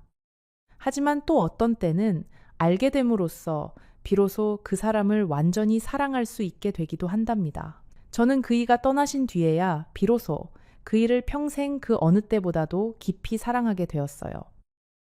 그 사람이 살아계셨을 때 함께 짊어졌더라면 더 좋았을 그 짐을 떠나신 뒤에라도 함께 짊어질 수 있어서 오히려 다행이라고 생각한답니다. 비밀이라는 것은 참 묘한 것이에요. 그것은 한 사람의 인생을 무겁게 짓누르기도 하지만 동시에 그 사람의 가장 소중한 마음을 지켜주기도 한답니다. 우리 그이의 그 비밀은 어찌 보면 그 사람의 가장 큰 사랑의 표현이었을지도 모릅니다. 형을 잃은 슬픔을 평생 가슴에 묻고 살았던 그 사람이 자신이 할 수 있는 유일한 방법으로 그 슬픔을 견뎌낸 것이었을지도요. 이 이야기를 들으시는 여러분 중에도 어쩌면 평생을 함께 살았지만 서로의 모든 것을 다 알지 못한 채 살아가시는 분들이 계실 거예요. 그리고 그것이 꼭 나쁜 것만은 아니랍니다. 어떤 비밀들은 사랑의 또 다른 모습이기도 하니까요. 다만 한 가지, 사랑하는 사람이 곁에 있을 때 그 사람의 손을 자주 잡아드리고 자주 눈을 마주쳐 주세요. 그 사람이 무엇을 짊어지고 있든, 무엇을 감추고 있든, 그 사람을 있는 그대로 사랑하고 있다는 것을 자주 표현해 주세요. 우리 그이가 떠나신 뒤로 저는 매일 아침 안방 책상 위 그 안경을 닦아 놓습니다. 그리고 그 옆에 보리차 한 잔을 올려둔답니다. 그 사람이 좋아하시던 진하지도 연하지도 않은 그 보리차를요. 그리고 마음속으로 작게 말씀드려요. 여보, 오늘도 평안하세요. 거기서는 형님과 함께 잘 지내고 계시지요. 저도 곧 가서 만나 뵐 테니까. 그때까지는 거기서도 누구든 도와주고 계시면 되겠어요. 그 사람은 분명히 그러고 계실 거예요. 오늘 이 이야기를 마치면서 여러분께 한 가지 부탁을 드리고 싶답니다. 혹시 오늘 곁에 누군가가 있으시다면 잠시 그 사람의 얼굴을 바라봐 주세요. 그리고 그 사람이 어떤 마음을 품고 살아가고 있을지 잠시 헤아려 봐주세요. 우리는 모두 누군가에게는 비밀을 품고 사는 사람들이기도 하고 또 누군가의 비밀을 모르고 사는 사람들이기도 하답니다. 그것이 인생이라는 거 아닐까 싶어요. 이 이야기가 여러분의 가슴에 작게나마 닿았다면 그것으로 저는 감사하답니다. 살아온 시간이 길어질수록 사랑하는 방법이 점점 더 어려워지는 것 같아요. 하지만 또 한편으로는 살아온 시간이 길어진 만큼 사랑이 더 깊어지기도 하는 것 같답니다. 오늘 이 이야기가 여러분을 단 한순간이라도 감동시켰다면 지금 화면에 나오는 영상을 꼭 시청해 보세요. 그곳에는 오늘의 이야기보다 여러분의 마음을 더욱 깊이 울릴 또 다른 이야기가 기다리고 있습니다. 일단 보기 시작하면 끝까지 자리에서 일어나지 못할 거예요. 이혼만 하면, 그 사람 하나만 내 인생에서 사라지면 나는 비로소 행복해질 줄 알았습니다. 40년을 이를 악물고 참아낸 끝에 내린 결정이었으니 그땐 정말 그렇게 믿었지요. 도장 하나만 찍으면 내 인생의 모든 그늘이 걷히고 늦었지만 이제라도 나만의 봄이 올 거라고요. 제 나이 올해 80입니다. 이렇게 다 늙은 할머니가 무슨 사랑 타령이냐 하시겠지만 오늘 들려드릴 이야기는 사랑 이야기가 아닙니다. 후회에 관한 이야기지요. 한 사람이 평생을 미워하다가 그 미움이 사실은 무엇이었는지 너무 늦게 깨달아 버린 그런 이야기입니다. 이혼 서류에 도장을 찍던 날, 저는 법원 계단을 내려오면서 속으로 웃었습니다. 드디어 자유다. 이제 누구 밥상 차릴 일도, 누구 눈치 볼 일도 없다. 그렇게 가벼운 마음으로 새 셋방으로 짐을 옮겼지요. 그런데 그 도장을 찍고 꼭 10달 뒤, 저는 제 두 발로 그 미워하던 사람을 다시 찾아갔습니다. 왜였을까요? 그렇게 벗어나고 싶어 하던 사람을 무엇이 그렇게 다급해서 다시 찾아가게 만들었을까요? 그리고 그 집 낡은 대문을 밀고 들어섰을 때 제 앞에 기다리고 있던 것은 제가 상상하던 그 어떤 장면도 아니었습니다. 그날 이후 제 인생은 완전히 달라졌습니다. 잠깐만요. 아직 가시면 안 돼요. 지금부터 지난 10개월 동안 제가 걸어온 길과 그 문을 열었을 때 저를 기다리고 있던 일들을 빠짐없이 자세히 말씀드리겠습니다. 혼자 있는 게 더 낫겠다고 생각해 본 적이 있으신가요? 댓글로 알려주세요. 여러분이 어떤 기분인지 정말 궁금하네요. 제가 그 사람 영호 씨를 처음 만난 건 21살 봄이었습니다. 중매로 만났지요. 그 시절엔 다 그랬으니까요. 두 번 만나고 어른들끼리 나를 잡았고 저는 그렇게 한 번도 제대로 좋아해 본 적 없는 남자의 아내가 되었습니다. 룹, 룹, 룹, 룹. 그 사람은 말수가 적었습니다. 무뚝뚝하다는 말로는 다 못할 만큼 속을 도무지 보여주지 않는 사람이었어요. 신혼 첫날 밤에 그 사람이 제게 한 말이 뭔지 아세요? 밥은 제때 차려라. 그게 다였습니다. 저는 그 한마디를 40년 동안 잊지 못했습니다. 사랑한다는 말은커녕 고맙다는 말 한마디 들어본 기억이 손에 꼽았으니까요. 그래도 저는 참았습니다. 그때 여자들은 다 그렇게 살았으니까요. 시부모 모시고 아이 낳아 키우고 새벽같이 일어나 아궁이에 불을 지피고 그 사람 양말 한 짝까지 손으로 빨았습니다. 시어머니는 며느리를 사람이 아니라 일하는 손으로 여기셨고 저는 그 집에서 제 이름을 잃어버렸지요. 순자가 아니라 그저 아가, 며느라, 나중엔 준영 엄마로만 불렸습니다. 시집 온 첫 해 추석을 저는 평생 잊지 못합니다. 명절이 다가오면 시어머니는 사흘 전부터 저를 부엌에 붙들어 앉혔습니다. 새벽부터 밤까지 전을 부치고 송편을 빚고 차례 음식을 산더미처럼 차렸지요. 손이 퉁퉁 붓고 허리가 끊어질 것 같아도 힘들다는 말은 입 밖에 낼 수 없었습니다. 그런 말을 꺼냈다간 요즘 젊은 것들은 버릇이 없다는 핀잔이 돌아왔으니까요. 차례를 지내고 나면 시아버지와 영호 씨를 비롯한 남자들은 안방에 둘러앉아 음식을 먹으며 이야기를 나눴습니다. 그동안 저는 부엌 한 구석에 쪼그려 앉아 식어 빠진 나물 한 접시로 끼니를 때웠습니다. 그게 당연한 줄 알았어요. 단 한 번이라도 영호 씨가 당신도 이리 와서 같이 먹자고 했더라면 저는 그 한마디에 그동안의 모든 고단함을 잊었을 겁니다. 그러나 그 사람은 단 한 번도 그러지 않았습니다. 시어머니는 유난히 엄한 분이셨습니다. 제가 행주를 빨아 너는 방식까지 일일이 트집을 잡으셨고 장을 담그다 조금만 짜도 친정에서 뭘 배웠냐며 제 친정 부모님까지 들먹이셨습니다. 그럴 때마다 저는 영호 씨가 한마디라도 거들어 주기를 바랐지만 그 사람은 늘 못 들은 척 신문만 넘겼습니다. 남편이라는 사람이 제 편이 아니라는 사실이 무엇보다도 시리게 아팠습니다. 그래도 저에게도 작은 꿈이 하나 있었습니다. 결혼 전에 잠깐 채바느질을 배운 적이 있어서 언젠가 작은 옷 수선집이라도 차리고 싶었지요. 제 손으로 번 돈으로 새 신발 한 켤레 사 신어보는 게 제 평생의 소원이었습니다. 큰맘 먹고 그 이야기를 꺼냈더니 영호 씨는 단칼에 잘랐습니다. 여자가 무슨 장사냐, 집안 살림이나 잘해. 그 한마디에 제 작은 꿈은 싹도 틔워보지 못하고 시들었습니다. 그 시절 제 유일한 숨구멍은 옆집 영자였습니다. 저와 비슷한 시기에 시집 온 영자는 빨래터에서 만나면 서로의 멍든 마음을 털어놓는 사이였지요. 순자야, 우리는 왜 이렇게 사는 걸까? 영자가 그렇게 물으면 저는 대답 대신 그저 함께 한숨을 쉬었습니다. 그때 우리는 참 어렸고 우리에게 다른 삶이 가능하다는 걸 아무도 가르쳐 주지 않았습니다. 영호 씨가 매정하기만 한 사람이었느냐고 묻는다면 그건 또 아닙니다. 제가 첫 아이를 가져 입덧이 심하던 때 한겨울 새벽에 그 사람이 어디선가 귤을 한 봉지 구해다 머리맡에 놓고 간 적이 있었습니다. 아무 말도 없이요. 저는 그게 그 사람 마음인 줄도 모르고 말이라도 좀 다정하게 하지 하고 속으로 원망만 했습니다. 그때는 그 귤 한 봉지가 그 사람이 할 수 있는 최선의 사랑 표현이었다는 걸 정말 몰랐습니다. 세월은 그렇게 흘렀습니다. 시부모님 두 분을 차례로 모시고 보내드리는 동안 저는 한 번도 제 인생을 돌아볼 틈이 없었습니다. 새벽이면 일어나 연탄을 갈고 도시락을 싸고 빨래를 삶고 밤이면 떨어진 옷을 기웠습니다. 그렇게 하루하루를 버티다 보니 어느새 거울 속에는 주름진 중년의 여자가 서 있었습니다. 청춘이 언제 지나갔는지도 모른 채 말이지요. 영호 씨는 밖에서는 점잖은 사람이었습니다. 동네 사람들은 다 그 일을 성실하고 반듯한 사람이라 했지요. 그런데 집에 들어오면 입을 닫았습니다. 하루 종일 같이 있어도 열 마디를 안 했어요. 제가 무슨 말을 하면 쓸데없는 소리 한마디로 잘라버렸고 아이들 일도 다 제 몫이었습니다. 기쁜 일이 있어도 같이 웃어주지 않았고 제가 아파 누워 있어도 약 한 봉지 사다 주는 법이 없었습니다. 가장 서러웠던 건 둘째를 잃었을 때였습니다.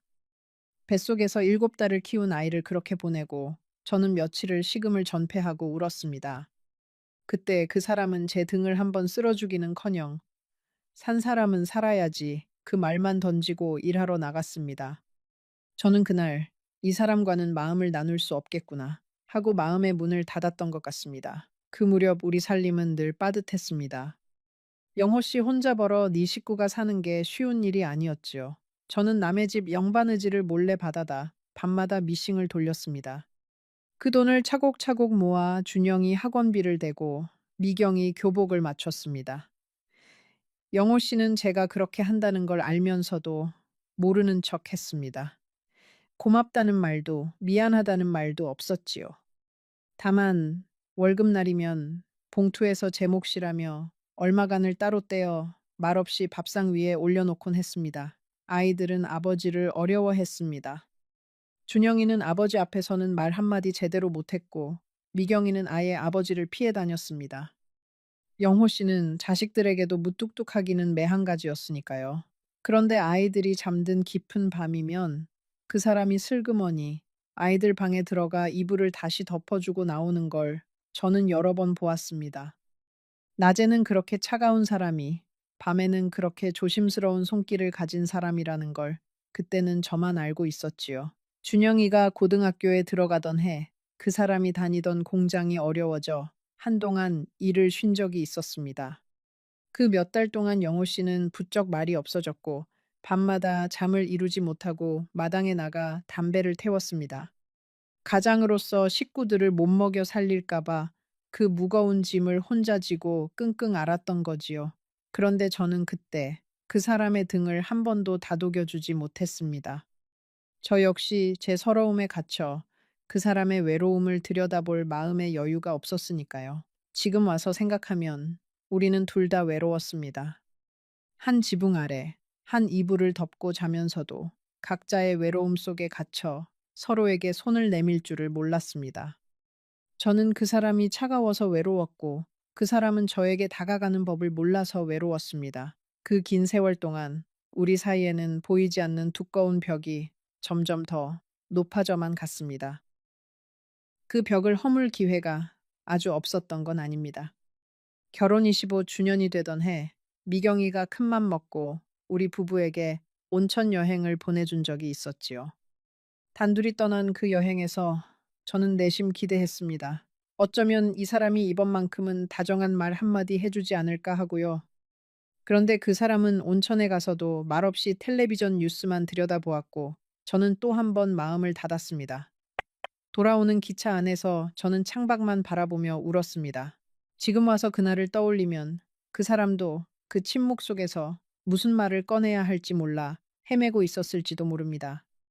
40년을 함께 살았어도 저는 그 사람의 침묵을 읽어내지 못했고 그 사람은 제 마음을 풀어줄 말을 끝내 찾아내지 못했습니다. 그게 우리의 결혼이었습니다.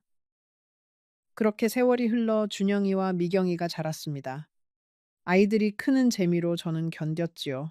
준영이가 대학에 붙던 날, 미경이가 시집 가던 날, 그 사람은 여전히 무덤덤했지만 저는 혼자라도 기뻤습니다.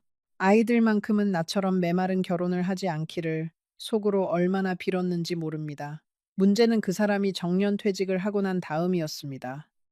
평생 일터에 매여 있던 사람이 하루 종일 집에 있으니 그 무뚝뚝함이 갈 곳을 잃고 온통 제게로 쏟아졌습니다. 아침, 점심, 저녁 세 끼를 꼬박 차려야 했고 국이 식었다, 반찬이 짜다, 간섭이 늘었습니다. 텔레비전 앞에 종일 앉아 리모컨만 쥐고 있으면서 제가 친구라도 만나러 나가려 하면 못마땅한 얼굴을 했지요. 그 무렵 저는 거울 속에 제 얼굴을 보다가 문득 그런 생각이 들었습니다. 나는 누구지? 나는 평생 무엇을 위해 산 거지? 남편을 위해, 자식을 위해, 시부모를 위해 살았는데 정작 순자라는 사람을 위해 산 날은 단 하루도 없었구나. 그 생각이 한번 들기 시작하니 멈출 수가 없었습니다. 친구들 중에 먼저 혼자가 된 이들이 덜어 있었습니다. 누구는 남편을 먼저 보내고 누구는 황혼 이혼을 했지요. 그런데 그 친구들이 어찌나 홀가분해 보이던지요. 여행도 다니고 노래 교실도 다니고 얼굴에 화색이 돌았습니다. 저는 그 모습이 그렇게 부러울 수가 없었습니다. 나도 저렇게 살 수 있지 않을까. 늦었지만 지금이라도 결심을 굳힌 건 어느 겨울 저녁이었습니다. 제가 감기 몸살로 끙끙 앓으며 누워 있는데 그 사람이 방문을 빼꼼 열더니 한다는 소리가 저녁은 안 차리냐였습니다. 저는 그 순간 40년 동안 쌓였던 무언가가 안에서 툭 하고 끊어지는 소리를 들었습니다. 아, 이 사람에게 나는 끝까지 밥상이었구나. 사람이 아니라 다음 날 저는 자식들을 불러 앉혔습니다. 엄마, 아버지랑 이혼할란다. 준영이는 펄쩍 뛰었습니다. 엄마, 이 나이에 무슨 망신이에요. 남들이 뭐라 하겠어요. 며느리는 옆에서 입을 꾹 다물고 눈치만 봤고, 미경이는 그래도 제 손을 잡아주더군요. 엄마 하고 싶은 대로 해. 엄마도 이제 좀 행복해야지. 그 말 한마디에 저는 또 눈물이 났습니다. 영호 씨는 의외로 순순히 도장을 찍었습니다.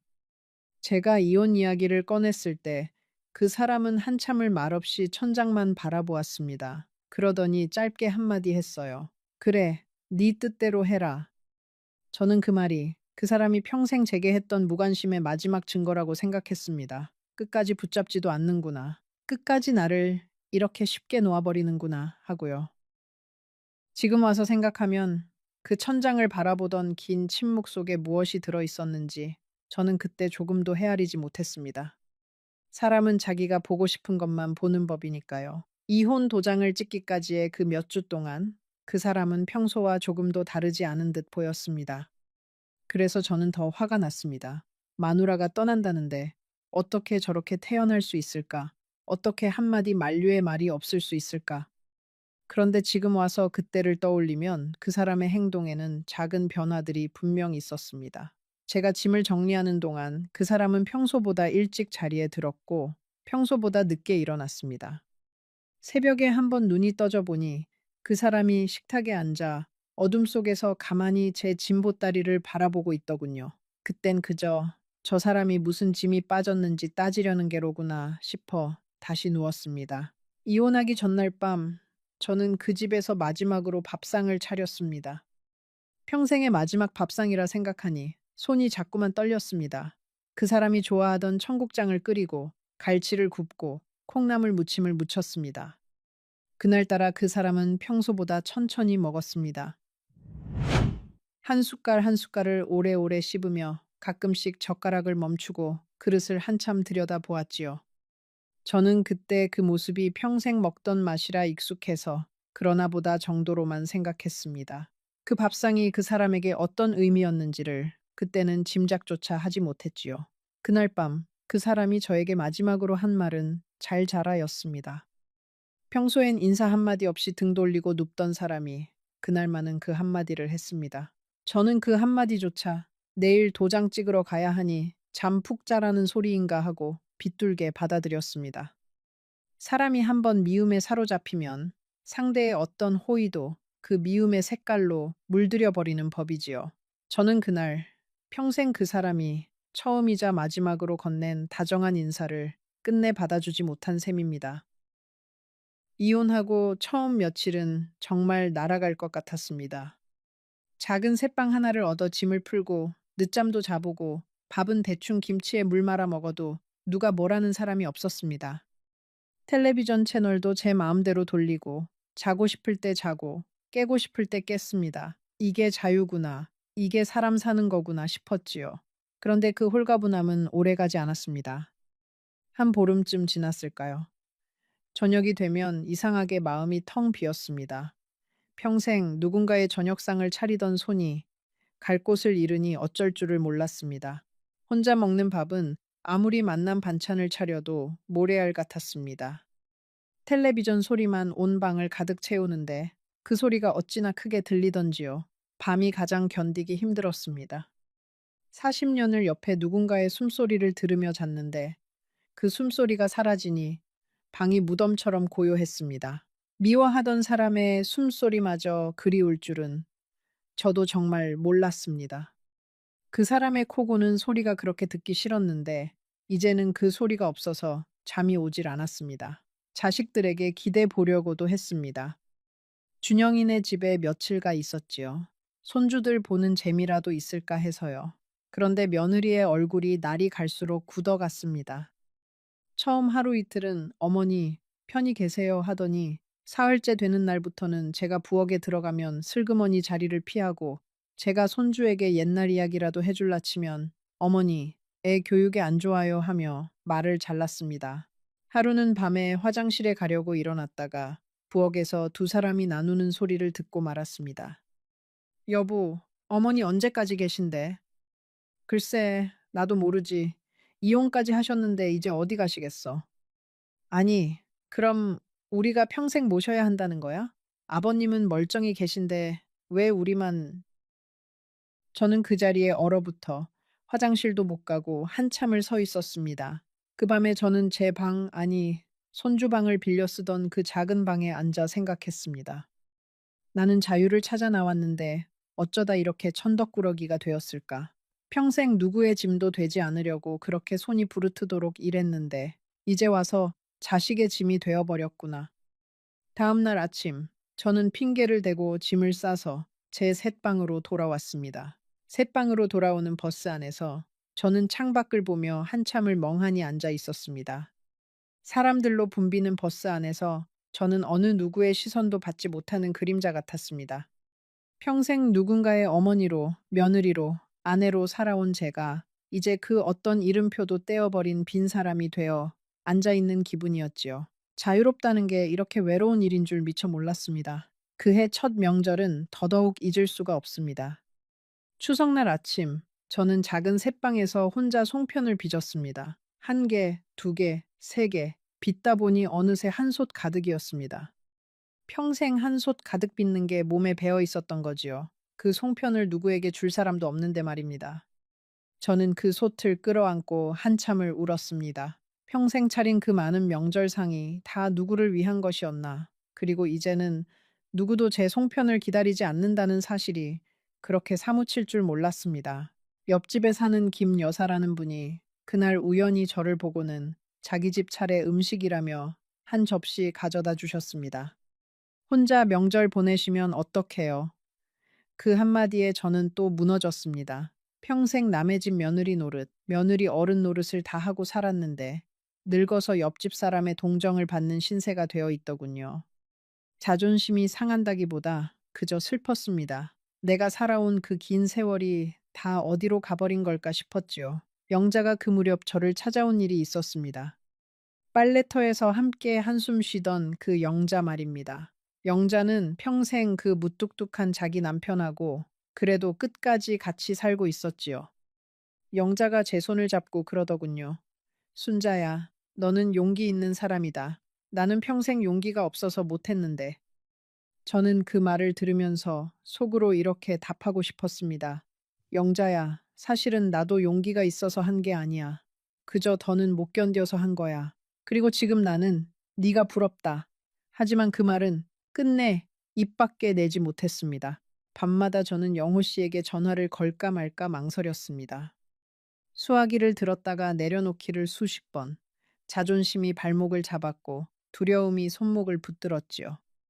저쪽에서 쓸데없이 왜 전화했냐 한마디 하면 저는 다시 무너질 것 같았습니다. 그 무뚝뚝한 한마디를 견딜 자신이 없었어요. 그렇게 수화기를 든 채 한참을 서 있다가 결국 다시 내려놓곤 했습니다. 한 번은 시장에 갔다가 그 사람이 평생 좋아하던 청국장 재료를 보고 멈춰 섰습니다. 저도 모르게 손이 갔지요. 두 봉지를 사들고 새방에 돌아와 평생 끓이던 손길로 청국장을 끓였습니다. 보글보글 끓는 그 냄새가 좁은 방을 가득 채우는데 갑자기 가슴이 미어졌습니다. 이 청국장을 누구에게 떠다 주나. 저는 그 청국장을 그릇에 떠다 식탁 위에 두 그릇을 놓았습니다. 한 그릇은 제 앞에, 한 그릇은 빈 의자 앞에. 그러고는 한 숟갈도 뜨지 못한 채 그 빈 그릇을 마주보고 있었습니다. 겨울이 다가오면서 저는 작은 일들에 더 자주 무너졌습니다. 보일러가 고장나도 누구한테 전화해야 할지 막막했고, 형광등 하나 갈아 끼우는 것도 사다리에 올라가다 다리가 후들거렸습니다. 평생 그런 일은 그 사람이 말없이 해주던 일이었지요. 저는 그 사람의 그 손길이 얼마나 큰 것이었는지를 그 손길이 사라지고 나서야 비로소 알게 되었습니다. 사람은 곁에 있을 때는 늘 모자라 보이지만 떠나고 나서야 그 사람이 채워주던 자리가 얼마나 컸는지 깨닫는 법인 것 같습니다. 미경이는 사정이 더 딱했습니다.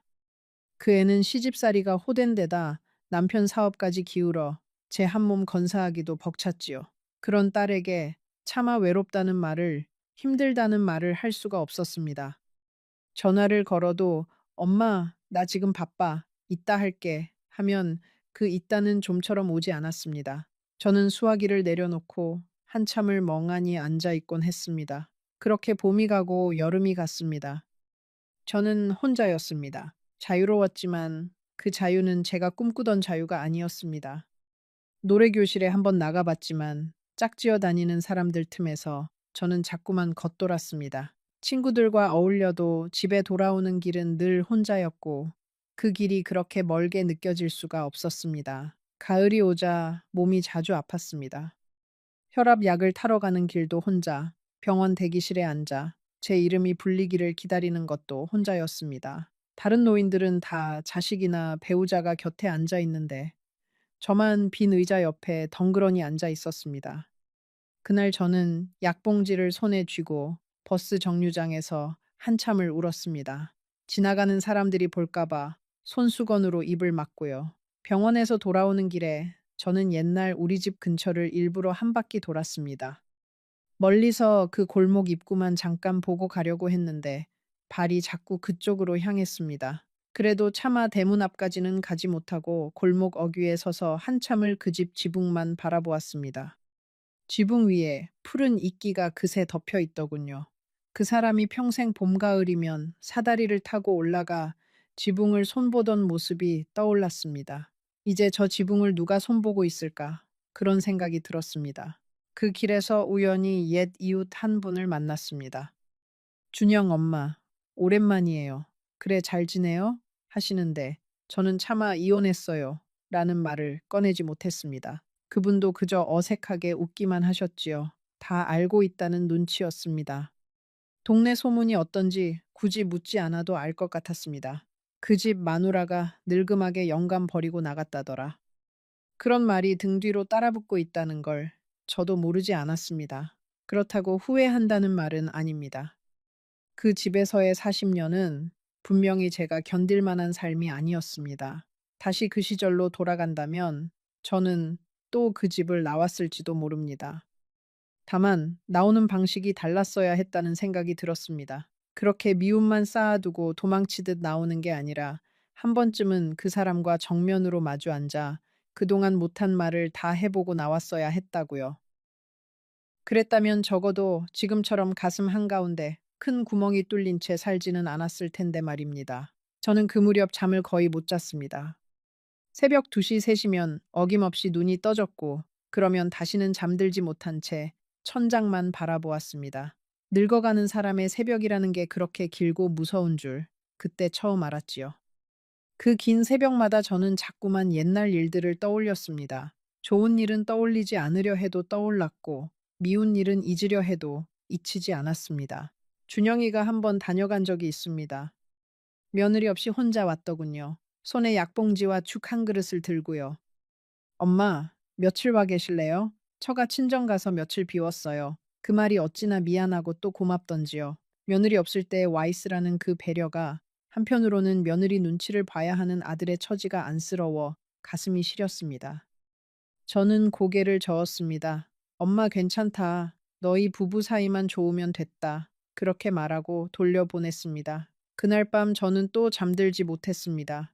준영이가 돌아간 뒤 며칠이 지났을 때 저는 우연히 옷장 깊숙한 곳에서 영호 씨의 손수건 한 장을 발견했습니다. 이혼하고 짐을 옮길 때 어쩌다 섞여 들어온 것이었지요. 누렇게 변색된 그 손수건을 손에 쥐자 그 사람의 냄새가 희미하게 났습니다. 담배 냄새와 빨래 비누 냄새가 섞인 그 익숙한 냄새.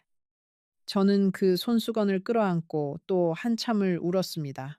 사람이 얼마나 외로워지면 미워하던 사람의 손수건 한 장으로 위로를 받으려 들겠습니까? 이상한 일이었습니다. 그렇게 외로워질수록 자꾸만 영호 씨가 떠올랐습니다. 미운 기억이 아니라 사소한 것들이요.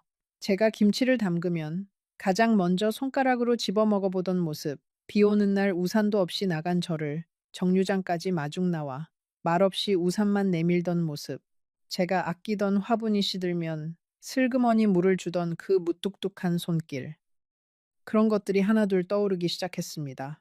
내가 그 사람을 정말 미워하기만 했던가? 아니면 미움이라는 이름으로 사실은 그저 기대고 싶었던 마음을 가려둔 것은 아니었을까?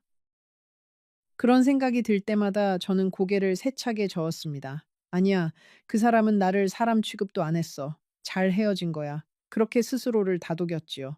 그런데 마음이라는 게 참 우습습니다. 머리로 아무리 아니라고 해도 몸이 자꾸 그쪽으로 기울었습니다. 길을 가다 그 사람과 비슷한 뒷모습만 봐도 가슴이 철렁했고, 그이가 좋아하던 청국장 냄새만 맡아도 코끝이 시큰했습니다. 저는 제가 무너지고 있다는 걸 인정하고 싶지 않았습니다. 밤마다 옛날 살림집의 풍경이 자꾸 떠올랐습니다. 그 사람이 신문을 보던 자리, 제가 빨래를 개던 마루, 명절이면 아이들이 뛰어다니던 마당. 그 풍경 속에는 늘 그 사람의 그 등 돌린 모습이 있었습니다. 미울 땐 그 등이 그렇게 야속했는데 외로워지고 보니 그 등마저도 그리워졌습니다. 그 등이 있었기에 우리 집이 집답게 보였다는 사실을 그 등이 사라지고 나서야 비로소 깨달았지요. 옛 사진첩을 한번 꺼내본 일이 있었습니다. 사진 한 장 한 장을 넘기면서 저는 한 가지 사실을 발견하고 말았지요. 사진 속의 그 사람은 늘 저를 보고 있었습니다. 가족이 함께 찍은 사진에서도 그 사람은 카메라가 아니라 제 쪽을 보고 있었습니다.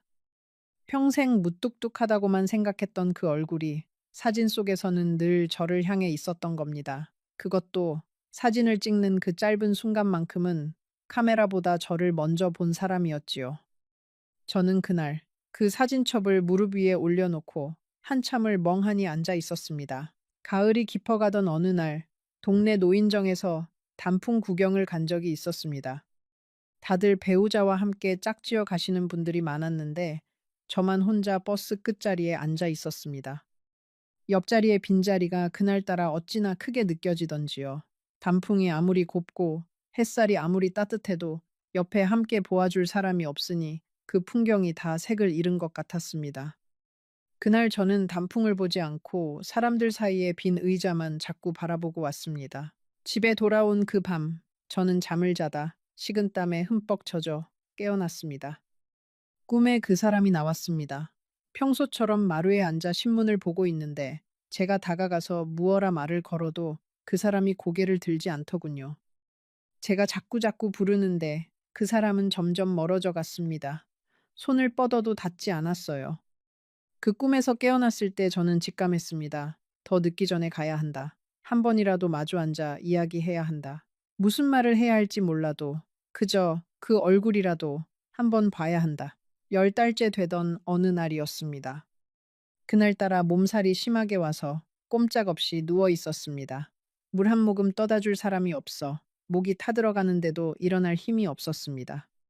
천장을 보고 누워 있는데 40년 전 그 사람이 천장을 바라보던 모습이, 그리고 둘째를 잃고 제가 누워 있던 그 방의 천장이 겹쳐 떠올랐습니다. 그 순간 저는 알아버렸습니다. 아, 나는 그 사람이 보고 싶구나. 미워서가 아니라 외로워서. 평생 옆에 있던 사람의 빈자리가 이렇게 클 줄 몰랐구나. 저는 그 길로 자리를 털고 일어났습니다. 떨리는 손으로 머리를 빗고 제일 깨끗한 옷을 꺼내 입었습니다. 무슨 말을 할지도 정하지 못한 채 저는 그 사람을 찾아 길을 나섰습니다. 여기서 잠깐 한 가지만 말씀드리고 싶습니다. 지금 이 이야기를 들으시면서 누군가 한 사람쯤 떠오르신 분이 분명 계실 겁니다. 미워했지만 사실은 그립던 사람, 자존심 때문에 차마 먼저 손 내밀지 못한 사람 말입니다. 조금만 더 들어보세요. 제가 그 집 대문을 열고 무엇을 보았는지 이제 곧 말씀드리겠습니다. 옛집으로 향하는 버스 안에서 저는 손에 든 작은 보따리를 계속 만지작거렸습니다. 보따리 안에는 그 사람이 좋아하던 청국장 한 통과 갈치 한 손, 그리고 새 양말 한 켤레가 들어 있었지요. 무얼 가져가야 할지 몰라 한참을 망설이다. 평생 그 사람이 제일 좋아하던 것들을 챙겼습니다. 마치 잠깐 친정에 갔다 돌아오는 새댁처럼요. 정말 우스운 일이지요. 40년을 살고 이혼까지 한 마누라가 친정 다녀온 새댁 흉내를 내고 있었으니까요. 버스 안에는 사람이 많지 않았습니다. 창밖으로 익숙한 거리들이 하나둘 지나갔습니다. 그 사람과 함께 다니던 시장, 우리 아이들이 다니던 학교, 명절이면 함께 갔던 작은 떡집. 그 모든 풍경이 저를 향해 묻고 있는 것 같았습니다. 왜 이제야 오는 거니? 왜 그때는 그렇게 미워했니? 왜 그렇게 멀리 갔다가 이제야 돌아오는 거니? 저는 그 물음들에 답할 자신이 없었습니다. 버스에서 내려 골목 입구에 섰을 때 저는 한참을 그 자리에 서 있었습니다. 다리가 떨어지지 않더군요. 한 발만 내디디면 그 사람을 만날 수 있는데 그 한 발이 어찌나 무겁던지요.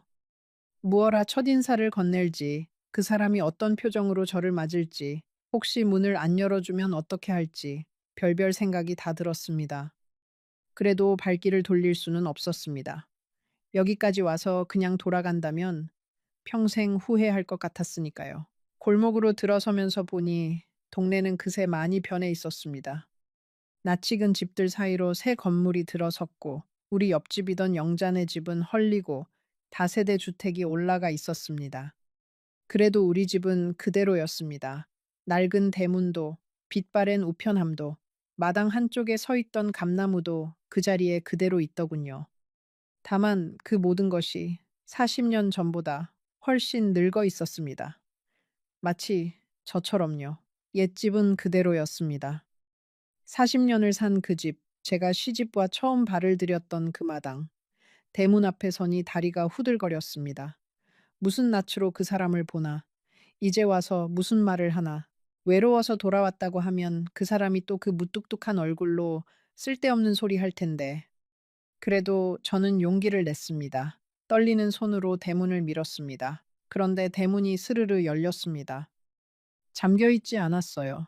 마당에 들어서는데 무언가 이상했습니다. 늘 정갈하던 마당에 낙엽이 수북이 쌓여 있었고 제가 가꾸던 화단은 잡초로 뒤덮여 있었습니다.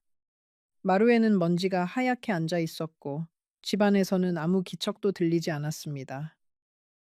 영호 씨, 제 목소리가 빈 마당에 메아리처럼 울렸습니다. 대답이 없었습니다. 가슴이 쿵 내려앉았습니다. 방문을 열어보니 그 사람의 물건은 그대로인데 사람만 없었습니다. 그때 옆집 살던 김씨 아주머니가 담 너머로 저를 보더니 깜짝 놀란 얼굴로 달려 나왔습니다. 아이고, 준영 엄마, 이제 오면 어떡해. 그 한마디에 저는 모든 것을 직감했습니다. 다리에 힘이 풀려 그 자리에 주저앉을 뻔했지요. 김씨 아주머니가 제 손을 붙들고 천천히 이야기를 들려주었습니다. 그 사람은 제가 떠나고 얼마 지나지 않아 자리에 눕기 시작했다고 했습니다. 저는 몰랐습니다. 그 사람이 이미 오래전부터 큰 병을 앓고 있었다는 것을요. 이혼하기 한참 전 정년퇴직을 하고 부쩍 무뚝뚝해지고 짜증이 늘었던 그 무렵에 그 사람은 병원에서 좋지 않은 진단을 받았다고 했습니다. 그런데 그걸 누구에게도 저에게조차 말하지 않았던 겁니다. 김씨 아주머니가 떨리는 목소리로 말했습니다. 준영 아버지가 그러시더라고. 마누라 평생 고생만 시켰는데 이제 병든 늙은이 수발까지 들게 하면 그건 사람이 할 짓이 아니라고. 그래서 이혼해 주는 거라고. 자네 자유롭게 살라고 일부러 그렇게 매정하게 굴었다고. 저는 그 자리에 무너지듯 주저앉았습니다. 그 사람이 천장을 바라보며 침묵하던 그 긴 시간이 내 뜻대로 해라 하던 그 한마디가 그제야 다른 의미로 들려왔습니다. 그것은 무관심이 아니었습니다. 평생 사랑한다는 말 한마디, 할 줄 모르던 사람이 택한 가장 그 사람다운 방식의 마지막 배려였던 겁니다. 저는 그 사람이 누워있던 방으로 들어갔습니다. 머리맡 작은 상자 하나가 눈에 들어왔습니다. 떨리는 손으로 그 상자를 열었습니다. 그 안에는 제가 꿈에도 몰랐던 것들이 들어 있었습니다. 낡은 통장이 하나 있었습니다. 제 이름으로 된 통장이었어요. 그 사람이 퇴직금을 한 푼도 안 쓰고 매달 조금씩 제 이름으로 차곡차곡 모아둔 돈이었습니다. 통장 맨 앞장에는 그 사람의 삐뚤빼뚤한 글씨로 이렇게 적혀 있었습니다. 순자, 이거라도 받아라. 그 옆에는 손수건에 곱게 싼 사진들이 있었습니다. 우리가 신혼 때 찍은 빛바랜 사진, 준영이 돌잔치 사진, 미경이 시집 가던 날 제가 한복 입고 웃던 사진. 그 무뚝뚝한 사람이 그 사진들을 닳도록 들여다본 듯 모서리가 다 해져 있었습니다. 그리고 사진 뒷면에는 글씨가 적혀 있었어요. 이날 순자가 제일 예뻤다. 그리고 공책이 한 권 있었습니다. 그 사람이 평생 입으로는 한 번도 하지 못한 말들을 그 공책에 적어 두었던 겁니다. 글씨가 서툴러서 한자 한자 꾹꾹 눌러 쓴 흔적이 가득했습니다. 저는 떨리는 손으로 그 공책을 한 장 한 장 넘겼습니다. 오늘 순자가 김치를 담갔다. 맛있다는 말을 못했다. 다음엔 꼭 해야지. 오늘 순자가 둘째 생각에 우는 것 같았다. 등을 쓸어주고 싶었는데 손이 안 나갔다. 나는 왜 이 모양인가?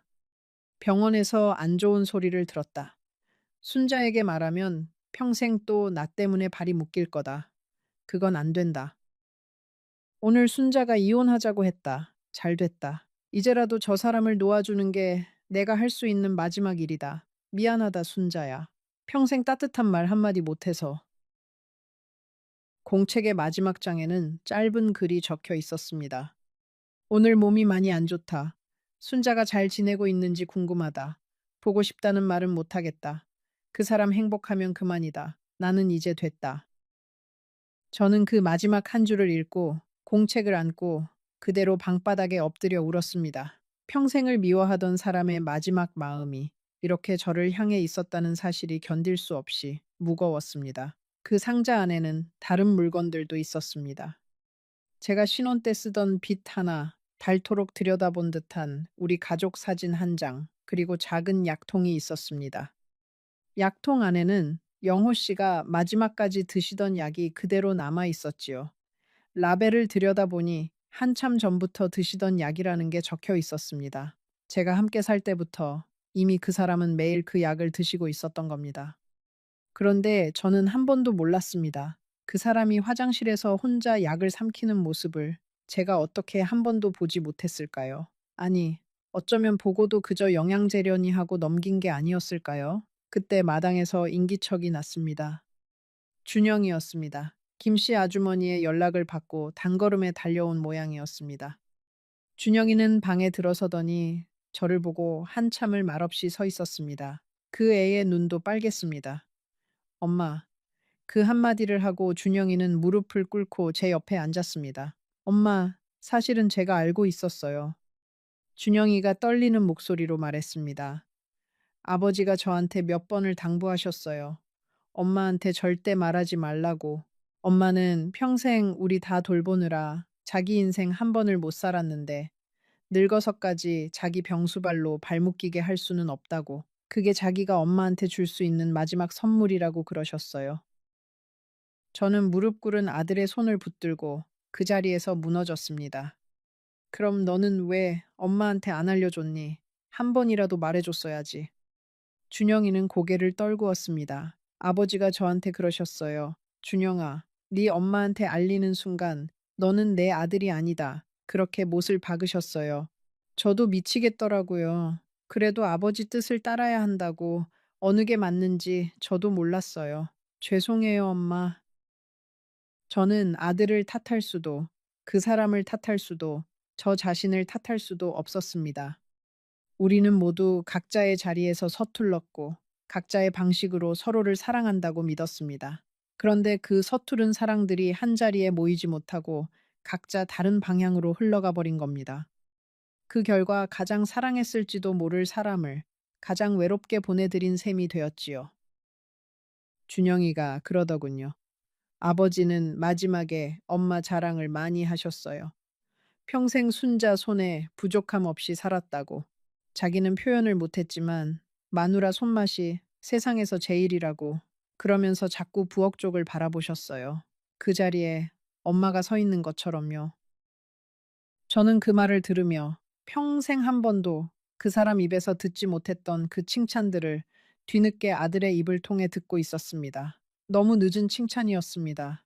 준영이가 그 사람의 옷장을 열어 보였습니다. 거기에는 제가 살 때 그대로의 옷들이 정갈하게 걸려 있었습니다. 옷장 한 칸에는 제 옷도 그대로 걸려 있더군요. 제가 두고 간 옷 몇 벌을 그 사람이 한 번도 치우지 않고 그대로 두었던 겁니다. 마치 제가 잠깐 어디 다녀올 사람인 것처럼 말이지요. 그 옷걸이 옆에는 새 옷 한 벌이 비닐도 뜯지 않은 채 걸려 있었습니다. 제 치수의 한복이었습니다. 준영이가 말하길 그 사람이 작년 제 환갑이 가까웠을 때 미리 사다 둔 거라고 했습니다. 혹시 마음이 풀려서 돌아오면 환갑상 차려드리려고 그러셨대요. 저는 그 한복을 끌어안고 또 무너졌습니다. 차마 입어볼 용기가 나지 않았습니다. 준영이가 옆방에서 작은 상자 하나를 더 가지고 나왔습니다. 엄마, 이것도 한번 보세요. 아버지 책상 서랍 깊숙한 곳에 있었어요. 그 상자 안에는 봉투가 여러 장 들어 있었습니다. 봉투마다 날짜가 적혀 있었고 그 안에는 짧은 편지가 한 장씩 들어 있었습니다. 이혼한 다음 달부터 그 사람은 한 달에 한 통씩 저에게 편지를 쓰고 있었던 겁니다. 붙이지도 못한 편지를요. 첫 번째 편지에는 이렇게 적혀 있었습니다. 순자, 잘 지내는지, 새방은 따뜻한지, 보일러 잘 돌아가는지, 새 동네 사람들은 다정한지, 묻고 싶은 게 너무 많은데, 물을 자격이 없다. 그저 잘 지내라. 두 번째 편지에는 오늘 비가 많이 왔다. 너는 우산 잘 챙겨 다니는지, 평소 우산을 잘 잃어버리는데, 이제는 챙겨줄 사람이 없으니 어떻게 다니는지. 세 번째 편지에는 오늘이 우리 결혼 기념일이다. 42년이다. 너는 한 번도 기억해주지 않았다고 나를 원망했지. 사실은 내가 매년 마음속으로는 기억했다. 그저 말로 못했을 뿐이다. 저는 그 편지들을 한 장 한 장 넘기면서 40년 동안 알지 못했던 한 사람의 마음을 너무 늦게 만나고 있었습니다. 그 마음들이 봉투 속에 갇혀 끝내 저에게 닿지 못한 채 그 사람의 책상 서랍에 잠들어 있었던 겁니다. 우리는 한 집에 살면서도 서로의 마음에 도착하지 못한 편지처럼 살았던 것 같습니다. 보냈지만 닿지 않은 마음, 받았지만 열어보지 못한 마음, 그렇게 어긋난 두 사람이었지요. 준영이가 마지막으로 한 가지를 더 꺼내 주었습니다. 그것은 작은 녹음 테이프였습니다. 엄마, 이건 듣기 힘드실지도 몰라요. 아버지가 마지막에 직접 녹음하신 거예요. 엄마가 혹시 돌아오시면 들려드리라고 하셨어요. 저는 손이 떨려 한참을 망설였습니다. 그 사람의 목소리를 다시 듣는다는 게 무섭기도 하고 두렵기도 했습니다. 그래도 결국 저는 그 테이프를 받아들었습니다. 집에 돌아와 떨리는 손으로 그 테이프를 작은 카세트에 넣고 재생 버튼을 눌렀을 때 그 사람의 거칠고 쉰 목소리가 흘러나왔습니다. 순자야, 듣고 있느냐? 나는 말이 서툰 사람이다. 평생 너한테 한마디 따뜻하게 못했다. 미안하다. 너랑 살면서 내가 제일 좋아한 건 네가 부엌에서 콩나물 다듬으면서 흥얼흥얼 노래 부르던 그 소리였다. 그 노래 들으려고 일찍 들어왔던 적도 많다. 너는 몰랐겠지. 나도 말 못했으니까. 다음 생이 있다면 그땐 내가 너한테 사랑한다는 말부터 가르쳐 달라고 부탁할란다. 잘 살아라, 순자야. 저는 그 테이프를 듣고 또 들었습니다. 그 사람의 마지막 인사를 마음에 새기고 또 새겼습니다. 40년 만에 처음 듣는 그 사람의 마음이었습니다. 너무 늦게 도착했지만 그래도 도착하기는 했지요. 저는 그 공책을 끌어안고 빈방에서 목 놓아 울었습니다. 40년을 미워했던 사람이 사실은 40년을 서툴게 사랑하고 있었던 겁니다. 표현할 줄 몰라서, 배운 적이 없어서 그저 마음을 가슴 깊은 곳에 묻어두고 무뚝뚝한 얼굴 뒤에 숨겼던 거지요. 그리고 저는 그 서툰 사랑을 끝내 읽어내지 못한 채 평생 그 사람을 원망만 했던 겁니다. 여기서 저는 한 가지를 분명히 말씀드리고 싶습니다. 그 사람이 좋은 남편이었느냐고 묻는다면 저는 그렇다고 대답하지 못합니다. 사랑한다면 말로도 했어야 했고, 아플 때 손도 잡아줬어야 했습니다. 그 사람의 침묵은 저를 40년 동안 외롭게 만들었고, 그 외로움은 핑계가 아니라 진짜였습니다. 그러니 이 이야기는 그 사람이 옳았다는 이야기가 아닙니다. 우리 둘 다 서툴렀다는 이야기지요. 그 사람은 사랑을 표현할 줄 몰랐고, 저는 사랑을 읽어낼 여유가 없었습니다. 우리는 40년을 한 지붕 아래 살면서도 서로의 마음에는 단 한 번도 제대로 가닿지 못했습니다. 그게 우리 세대의 비극이었는지도 모르겠습니다. 마음을 표현하는 법을 아무도 가르쳐 주지 않았던, 그저 참고 견디는 게 미덕이라 배웠던 그 시절의 슬픈 이야기 말입니다. 그 사람의 마지막 길은 자식들이 지켰다고 했습니다.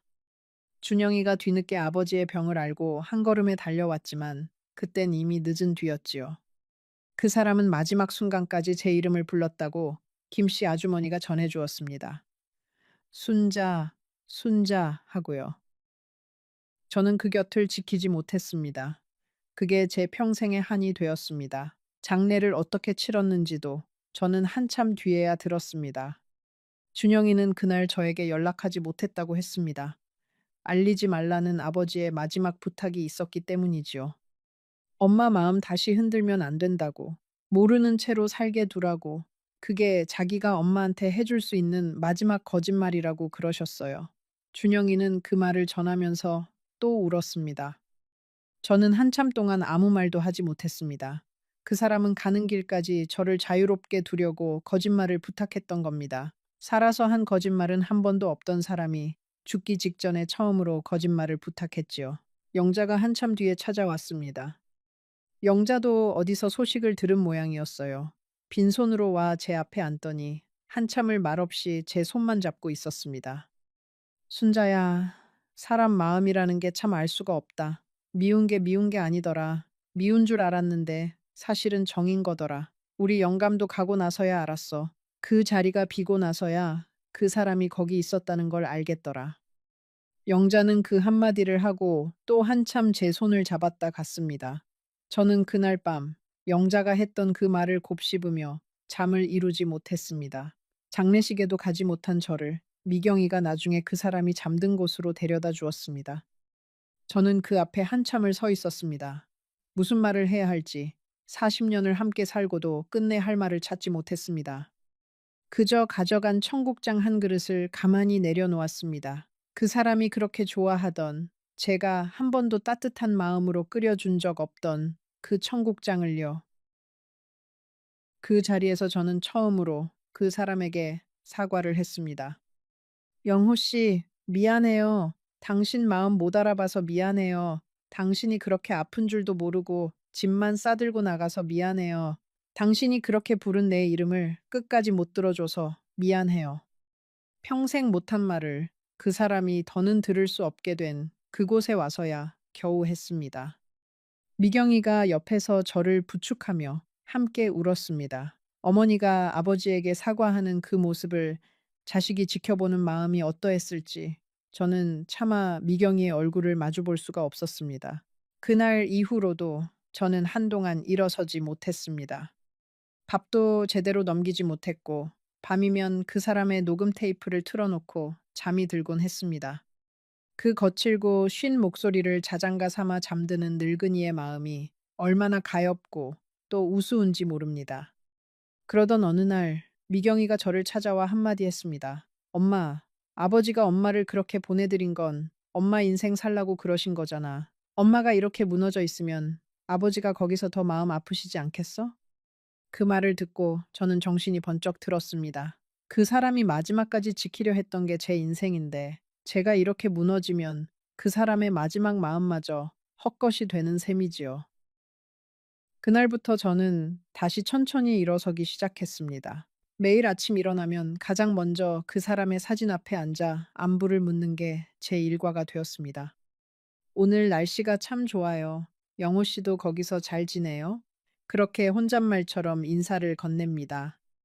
대답이 돌아올 리 없는 그 사람에게 매일 말을 거는 늙은이가 우스워 보일지도 모르겠지만 저는 그렇게라도 그 사람과 못다 한 이야기를 채워가고 있습니다. 평생 못한 대화를 늦었지만 이제라도 시작해보는 거지요. 집으로 돌아오는 길에 미경이가 제 손을 꼭 잡고 말했습니다. 엄마, 너무 자책하지 마. 아버지도 엄마가 행복하길 바랐을 거야. 저는 고개를 끄덕였지만 마음 한구석은 여전히 무너진 채였습니다. 자식의 위로가 아무리 따뜻해도 직접 건네지 못한 말 한마디의 무게는 그대로 남는 법이니까요. 그 사람을 보내드린 뒤로 저는 한동안 사람들 앞에 나가지 못했습니다. 동네 슈퍼에서 마주치는 이웃의 시선이 무거웠고 누가 안부를 물으면 무어라 답해야 할지 입이 떨어지지 않았습니다. 이혼한 마누라와 먼저 보낸 아내는 분명히 다른 자리인데 저는 그 두 자리 어느 쪽에도 온전히 속하지 못한 사람이 되어 있었지요. 동네 사람들도 저를 어떻게 대해야 할지 몰라 어색해했습니다. 위로를 건네는 사람도 있었고 못 본 척 지나가는 사람도 있었습니다. 저는 어느 쪽이든 견디기가 힘들었습니다. 준영이는 그 뒤로 자주 저를 찾아왔습니다. 며느리도 제 앞에서는 말을 아꼈지요. 시아버지를 보내드리고 시어머니가 그렇게 외로이 사는 모습을 보면서 그 애도 무언가 마음에 걸린 모양이었습니다. 한 번은 며느리가 김장철에 저희 집에 와서 같이 김치를 담갔습니다. 며느리의 손길이 전과는 사뭇 달라져 있더군요. 묻지 않아도 미안하다는 말이 그 손끝에 묻어났습니다. 저는 그저 모르는 척 같이 물을 채 썰고 양념을 버무렸습니다. 그날 우리 둘은 평생 처음으로 한마음으로 무언가를 했던 것 같습니다. 미경인의 사정도 그 무렵 조금씩 풀려갔습니다. 사위가 다시 일자리를 잡았고 손주 녀석이 학교에서 좋은 일도 생겼지요. 미경이는 자주 전화를 걸어 엄마, 우리 집에 와서 며칠 계시다가요 하더군요. 저는 가끔 미경이네 집에 가 며칠씩 있다 오곤 했습니다. 손주가 학교에서 받아쓰기를 100점 맞은 시험지를 들고 와 자랑하는 모습을 보면 그제야 잠시 웃을 수 있었습니다. 그래도 집에 돌아오면 다시 빈 방의 정막이 저를 기다리고 있었습니다. 그 정막은 시간이 흘러도 좀처럼 옅어지지 않았습니다. 그 통장의 돈은 저는 한 푼도 쓰지 못했습니다. 대신 그 돈으로 형편이 어려운 미경이네를 조용히 도왔고 남은 것으로는 그 사람과 저의 이름으로 작은 장학금을 만들었습니다. 가난해서 마음을 표현할 여유조차 없었던 우리 같은 사람들이 우리 자식 세대만큼은 사랑한다는 말을 아끼지 않고 살기를 바라는 마음에서요. 세월이 흘러 저는 이렇게 여든이 되었습니다. 그 사람을 떠나보낸 지도 어느덧 20년이 다 되어 갑니다. 그런데도 저는 여전히 비 오는 날이면 정류장에서 우산을 내밀던 그 손길을 떠올립니다. 그리고 그 공책에 꾹꾹 눌러 쓴 글씨를요. 제가 이 이야기를 이렇게 부끄러움을 무릅쓰고 들려드리는 이유는 단 하나입니다. 부디 여러분은 저처럼 늦지 마시라고요. 지금 곁에 있는 사람이 무뚝뚝하고 답답해도 어쩌면 그 침묵 속에 당신이 미처 읽지 못한 마음이 들어있을지도 모릅니다. 그리고 당신이 누군가에게 하고 싶은 말이 있다면 미루지 마세요. 사랑한다는 말도, 미안하다는 말도, 고맙다는 말도 오늘 하세요. 그 말을 건넬 수 있는 시간은 우리가 생각하는 것보다 훨씬 짧으니까요. 표현하지 못한 사랑은 사랑이 아니라 후회로 남습니다. 저는 그 후회를 20년째 안고 살고 있습니다. 부디 여러분의 마음에는 후회 대신 따뜻한 말 한마디가 남기를 바랍니다. 오늘 이 이야기가 당신의 마음을 조금이라도 흔들었다면 지금 화면에 보이는 영상을 꼭 이어서 보세요. 그 이야기는 제가 오늘 들려드린 것보다 더 깊고 더 가슴 시린 한 사람의 사연입니다. 끝까지 보고 나면 당신은 분명 오늘 밤 누군가에게 전화를 걸고 싶어질 겁니다. 그러니 그 영상을 지금 바로 만나보세요.